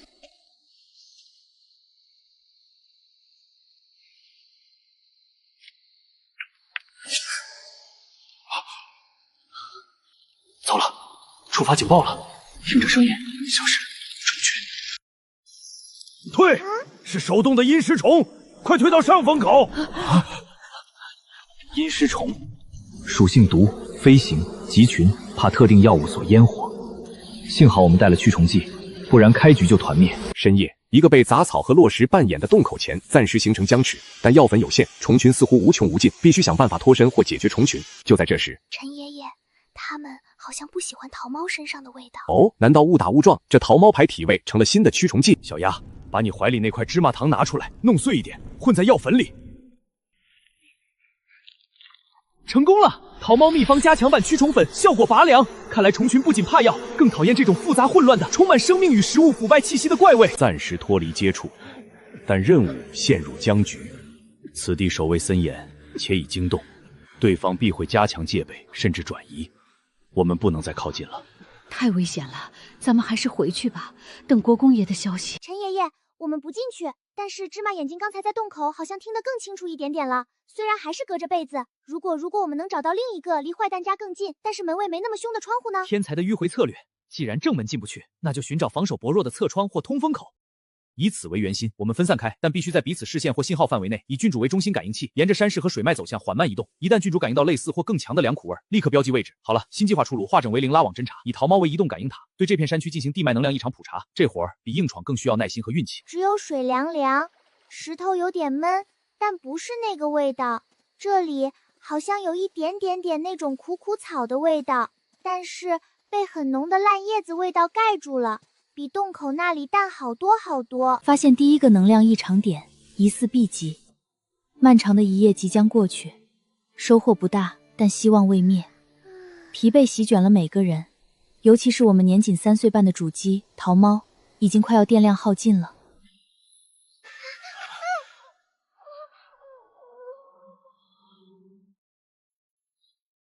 看，铜管瞬间结霜，地下温度极低。且阴气浓重到实体化，这验证了桃猫的感应。陈爷爷，那里是不是关着很多被大虫子咬疼的人？他们是不是在喊救命？孩子用最直接的方式理解了怨念的本质，痛苦。造孽呀，真是造孽！国公爷他……晋升，事已至此，更需谨言慎行。国公爷吉人天相，我等需从长计议。陈爷爷，我们找到坏蛋的窗户了，对不对？虽然窗户后面很可怕，但是是不是就能帮爹爹找到进去的路，或者回到堵上，不让再干坏事了？这孩子总是在意想不到的时候展现出惊人的韧性。郡主所言正是关键，知其所在，方能谋定后动。堵窗或开窗，皆需周密计划。我们快点回家。无论外面多么可怕，永远是孩子心中最安全的港湾。从高危污染区返回，必须进行严格的生化洗消。实验失败了，但也成功了。失败在于未能排斥建立联系。恰恰说明那个方向存在着能与此时产生深度能量纠缠人的源头。用核心存在强关联，且爹爹宫中也若带着令牌已身处风暴最中心，这消息好坏参半。或许手握情报，知晓危险，却因种种限制而无力施以援手，只能将希望寄托于前线勇士的智慧、勇气以及那虚无缥缈的运气。白天的恐惧和对爹爹的担忧在梦中交织成恐怖的画面。大地之眼似乎在自主地对桃猫的恐惧做出了反应，散发温和的能量，试图安抚他受创的心神。这石头越来越有灵性了。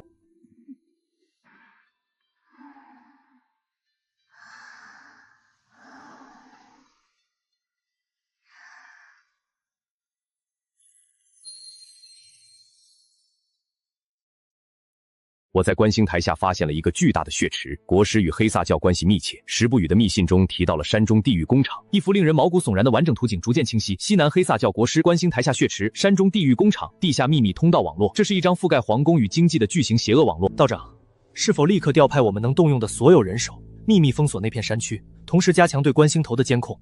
若国公爷在里面需要支援，或我们至少能切断其内外联系。不可，一来我们人手不足以完全封锁山脉，打草惊蛇，对方可能狗急跳墙，对国公爷不利，或启动更极端的计划。二来，观星台地位特殊，无确凿证据，陛下不会允许我们煽动。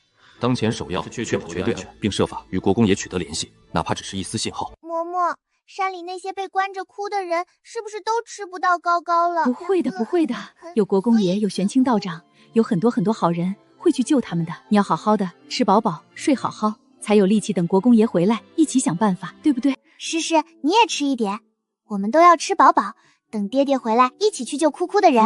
他将等待和赐予的联系起来，重新找回了内心的支点。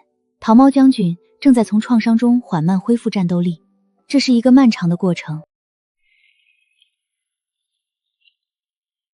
我们的勇士历经艰险，终于抵达了恶魔的心脏，代价是惨重的，但他们成功潜伏下来，看到了核心机密。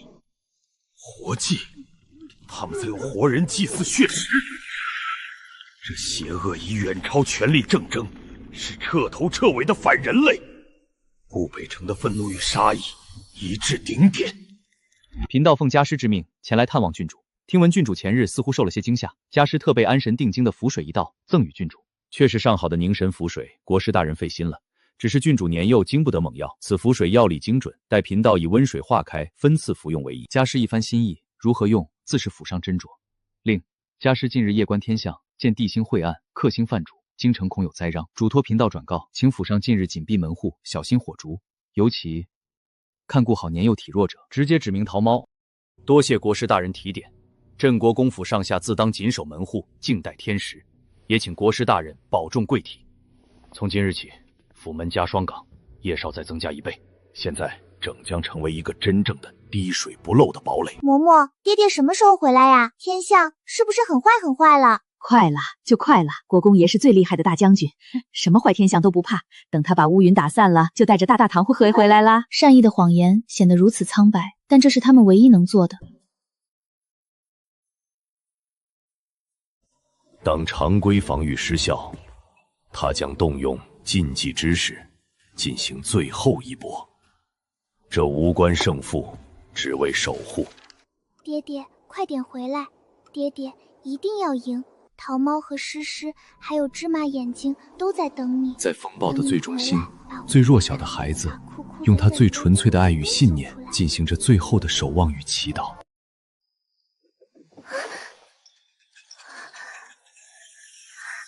最高级别警报，桃猫雷达遭遇 EMP 灵魂脉冲。道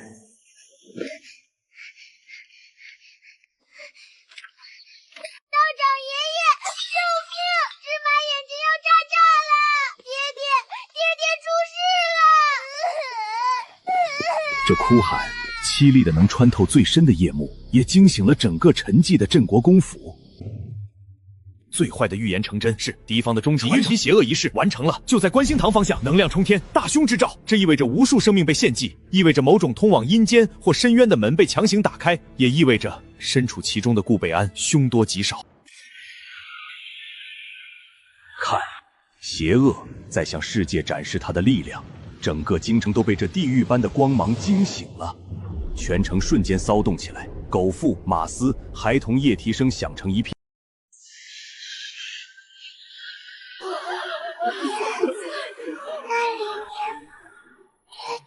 这轻轻一问，比任何嚎哭都更让人心碎。答案似乎已经不言而喻。他在以自身兽身和道经为燃料，强行推动这个超出他能力范围的禁术。大小护送郡主和嬷嬷去最安全的地下密室，老道要去给那阴门送上一份大礼。道长爷爷不要一个人去，桃猫不要躲起来，桃猫不再已经是被保护者，他要成为参与者，哪怕是以最微弱的方式。这一刻，英雄诞生了。爹爹教过，不是因为力量，而是因为想保选择。护的人就不能怕。桃猫要保护爹爹，保护道长爷爷，保护嬷嬷，保护大家。这份勇气足以照亮任何血神。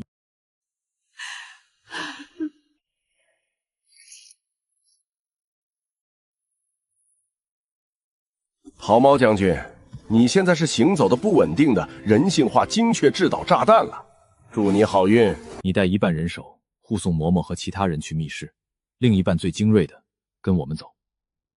不要靠太近，在外围侧影，制造混乱，吸引注意力。若势不可为，优先带郡主离开，不用管我。门内是生离死别的哭泣与牵挂，门外是吞噬一切的无边黑暗，但他们义无反顾。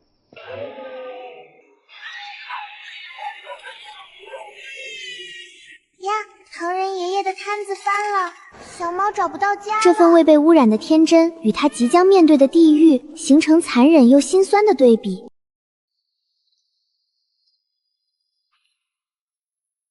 下面，味道从下面钻出来的。神看来不必硬闯守卫森严的观星球正门，有希望从这里偷渡进入地下网络。发现隐藏副本入口，邪恶下水道气味限定版，空气质量剧毒，但这是唯一的捷径。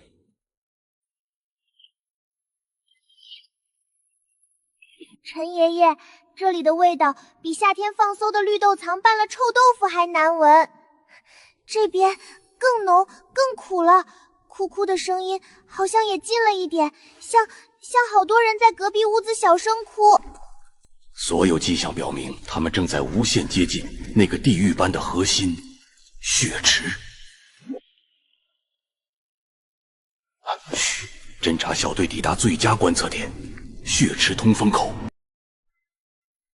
这就是血池，比想象的更邪恶，更宏大。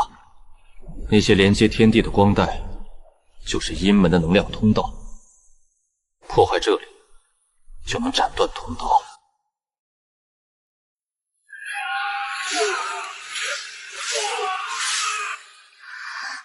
对3岁半孩子的冲击是毁灭性的，但爱战胜了崩溃。郡主，看那里，光最亮、味道最冲的地方，芝麻眼睛是不是也最想往那里跑？那是维持整个邪恶发展关键节点，打掉它，事半功倍。进入人蛋合一的终极瞄准状态。父女连心，师徒默契，在此刻完美展现。就是现在，想着那个地方扔出去。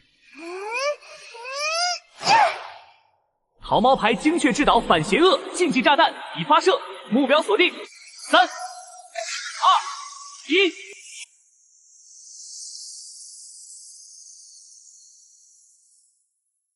圣光净化爆炸了！玄清炼制的炸弹以大地斗心之眼为核心，融合了至阳至正的破邪之力，专门克制这种阴邪能量。这不是破坏，是格式化。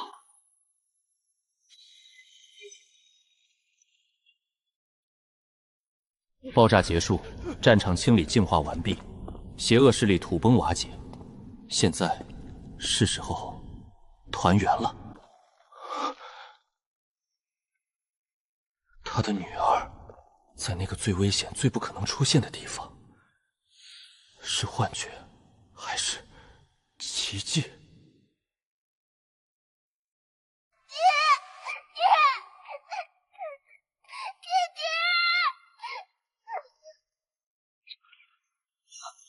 他们拥抱了，在血池的边缘，在废墟之上，在刚刚平息的地狱里，这是跨越生死的重逢。桃毛，桃毛，爹爹的桃毛，没事了，没事了，爹爹在这里。爹爹，流血了，疼不疼？桃毛，桃毛帮你呼呼。桃毛有无敌符，给爹爹贴贴。一个眼神，一次点头，男人之间无需多言。谢谢你护我女儿，谢谢你助我破敌。道长爷爷，你也受伤了，你痛不痛？无妨无妨，老道这把老骨头还撑得住。倒是郡主此番立下了不世之功啊！国公爷，此地不宜久留，漩涡虽弱，但恐有余孽。且那石门之后，是的，战斗还未彻底结束。头顶的漩涡虽在关闭，但未。呀，芝麻眼睛炸没了！非是炸没，而是与那制邪之物同而于尽。其最后一点先天灵性，似乎被净化后的能量场拖着，滞留于彼处，与这正在关闭的门产生了某种奇妙的平衡。芝麻眼睛，回来，桃毛在这里。此门之后，必是国师老巢与最终秘密。头顶门户将闭，此地不可久留。我们坏我百年大计，你们全都留下陪葬吧。好了，不用纠结了，最终 BOSS 被逼出泉水，主动开团了。国师卸下了仙师皮肤，换上了入魔最终形态皮肤。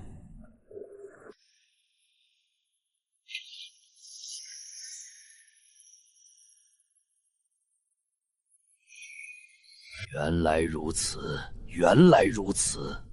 本座就说，大地之眼沉寂100年，何以突然苏醒预警？原来是你！你这孽障，身负天道一丝垂青，竟敢屡次坏我好事！你才是孽障！你是放臭臭虫欺负姑姑的人，还弄脏天空的最大臭臭虫！好一个伶牙俐齿的孽障！本座今日便抽了你这身天道眷顾，炼成天命骨，补全我神功最后一块薯片。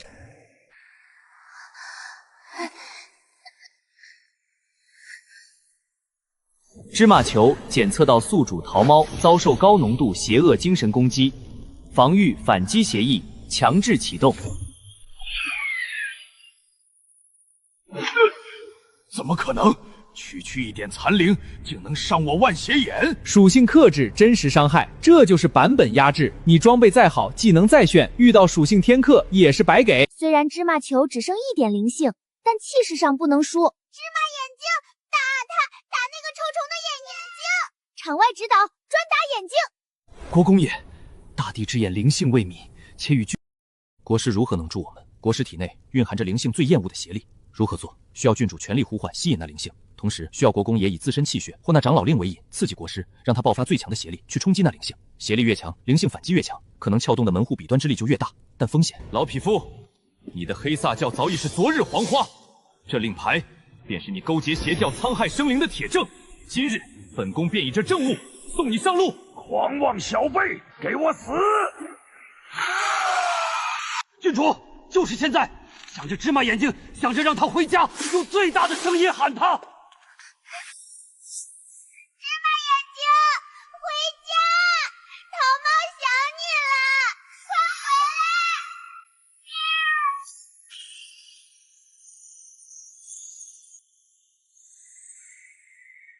来！不可能！这是真正的天道气消，一丝垂青。防止复活，从源头解决问题，这服务周到。芝麻球任务完成，能量耗尽，选择回归最初的宿主，桃猫体内温养。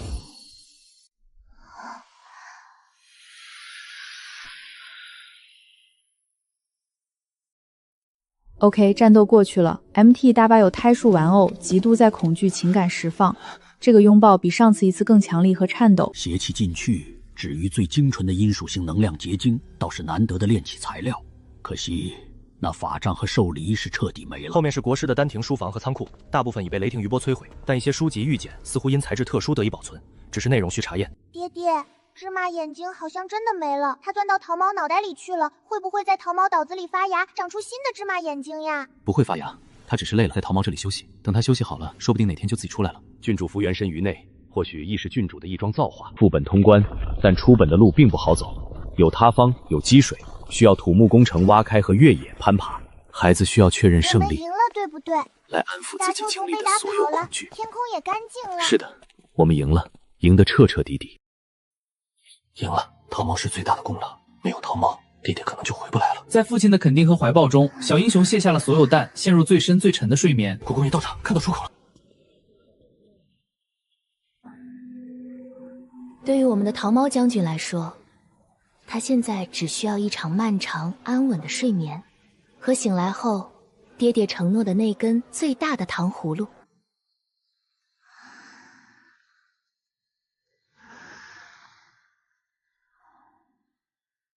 大人们可没空休息，指挥官爹爹和参谋长道长正在召开战后第一次紧急会议。昨夜天象，全程目睹，陛下必会严查关星雷废墟、地宫痕迹，还有国师离奇失踪，都需要一个合理的解释。国公爷以身犯险，探查邪教阴谋，于地宫中与探追中邪不胜正，妖人伏诛。此说虽未尽其实，也勉强说得通。好了，官方通告1.0版在编早中，毕竟我女儿换天雷死了国师这种报告，皇帝看了可能会觉得你疯。也只能如此。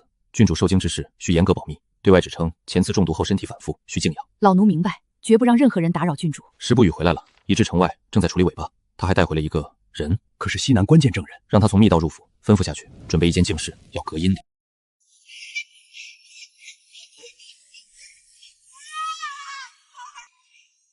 梦境的终极奖励预览，爹爹的平安和承诺中的最大的糖葫芦。检测到宿主精神平稳，系统自检中，能量源天道之眼残存灵性状态，休眠融合中，融合进度0.1%，预计完全融合时间未知，新功能枷锁要素5。等等，这是什么？这画风突然从仙侠挑到体内有个养成系统了。谁在说话？是芝麻眼睛吗？你变成淘宝脑当个小闹钟啦？定义更正，非小闹钟，是共生物灵体初级态。当前指令：保护宿主，加速融合。重复温馨提示：多吃饭，多睡觉。吃饭、睡觉，身体对系统请提示做出了最诚实的反应，睡得更香了。至于融合系统什么的，等睡醒了再说吧。当前优先级补觉。国公爷、道长，幸不辱命。这是以邪法保持肉身不腐，魂魄被禁锢于体内的尸鬼，而且看这纹路和残留气息，与国师同出一源。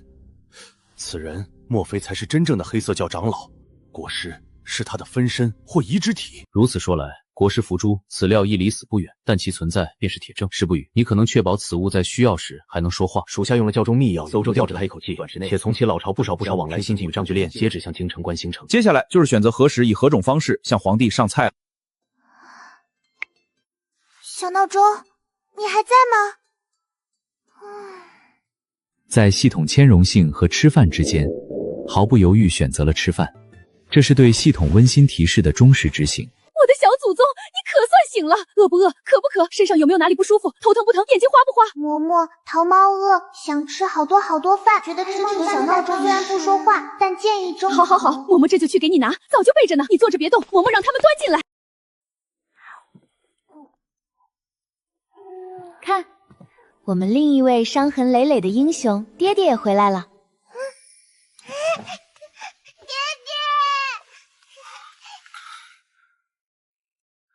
这就是家的意义，是战士拼死守护的根源，无需言语，一个拥抱足以治愈一切。爹爹还疼吗？爹爹，最大的糖葫芦呢？爹爹不疼。至于糖葫芦，看，爹爹没骗你吧？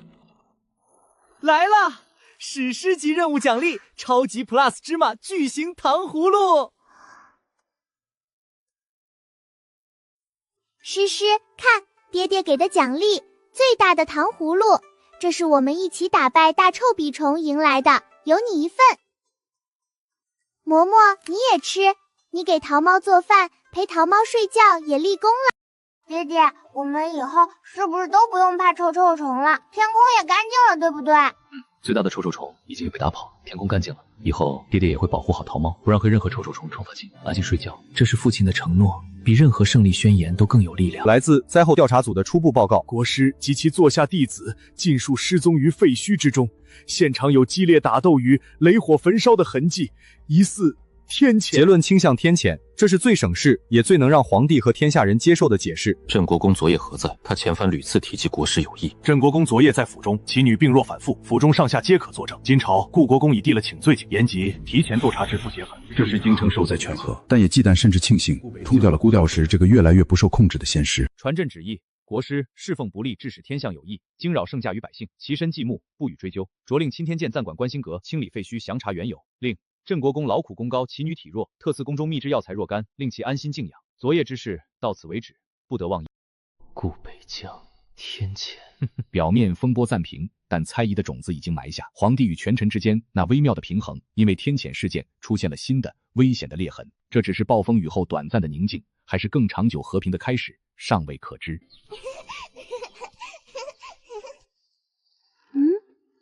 出现无法用风吹解释的植物运动现象。是巧合，还是共生辅助灵体融合带来的对植物微弱的亲和力或影响？动一下，动一下。实验验证成功，桃猫将军似乎解锁了极其微弱、时灵的植物沟通能力。这大概是大地之眼灵性融合后带来的第一个被动技能或副作用。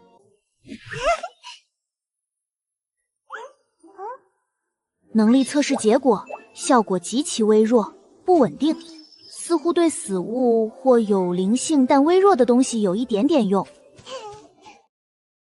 小闹钟，你睡着了吗？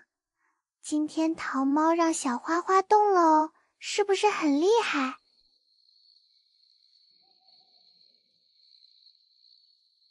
此物能量精纯，若运用得当，或可炼制出一些有奇效的器物，比如能预警阴邪或辅助修炼的清心佩。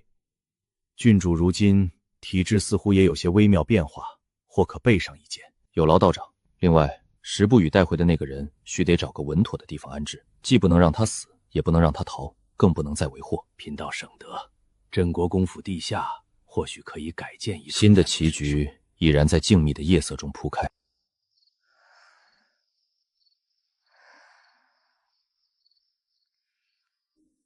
新的旅程，最大的危机已然过去，但生活与成长永不停止。芝麻眼睛别闹，让桃猫再睡一会儿，就一会儿。提示：早起有行动分析，厨房正在制作蜂蜜桂花糖糕，第一笼出炉时间预在30息后，继续沉睡，将有错过新鲜糕点的风险，风险评估较高。叮，系统较早服务启动，目标人物桃猫，任务用美食唤醒它。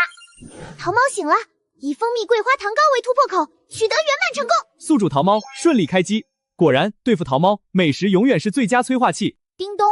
进食速度过快，有噎歌风险，建议细嚼慢咽，每口咀嚼次数建议不低于20次。当前监测平均咀嚼次数8次，警告效率低下，且不利于消化吸收。提示：均衡膳食有益融合，检测到当前摄入主要为碳水化合物与糖分，建议增加蛋白质与膳食纤维摄入。目标：旁边那碗鸡蓉小米粥。消极怠工，消极抵抗开始，用慢动作进食来表达对健康食谱的无言抗议。桃猫博士开始了他的第2次植物微操能力测试。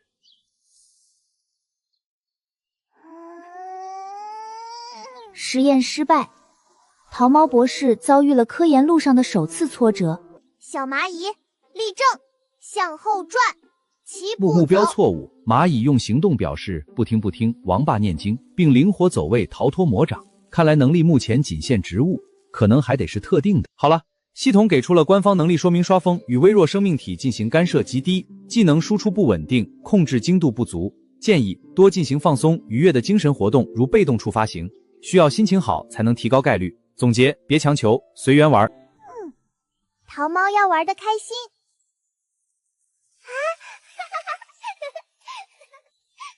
看，这才是系统建议跟打开方式。忘掉测试，享受当下，快乐玩耍。宿主对系统更新 UI 界面毫无兴趣，他的全部注意力都在唐化龙云的怀抱舒适度上。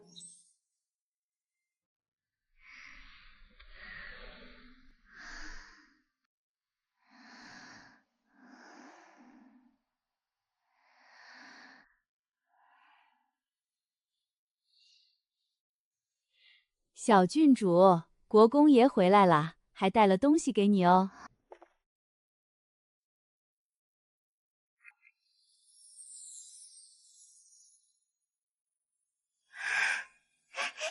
糖衣炮弹内传是全天下最好的爹，超额完成。现在难题来了，总指挥官也就是爹爹，功劳最大，但奖品是爹爹带回来的，总不能把爹爹自己的东西奖给爹爹吧？爹爹，你辛苦了，桃猫喂你吃，这个算桃猫请你的。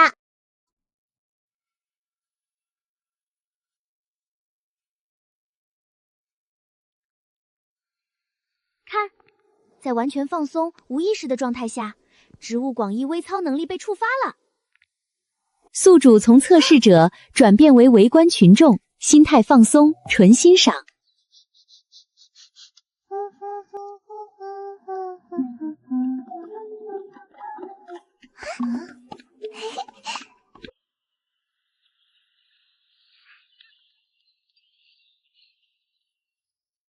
桃猫结束了它和平而有趣的一天。能力什么的随缘就好，快乐最重要。小猫咪和妈妈一起数星星，1颗、2颗、3颗。睡吧，爹爹在这儿。这句话比任何护卫都让人安心。爹爹在，就是全世界最安全的地方。睡前系统汇报成了新的仪式。小闹钟报告，今天桃猫吃了糕糕，喝了粥粥，追了蝴蝶，看了豌豆跳舞，还为爹爹吃了糖葫芦，玩得很开心。他或许还有很多政务要处理，很多危机要策划，但此刻守护女儿的安睡是他心中最重要的事。这就是暴风雨后最珍贵的平静。父亲的守护，体内的伙伴，寻常的快乐，组成了桃猫此刻最安稳的幸福港湾。明天又是崭新的一天。哎，看来某人是不想吃冬季王婆家第一炉的酥的掉渣的黄金芝麻饼，和西街李记那碗浇了厚厚枣泥的杏仁酪了。可惜，只好我独自享用了。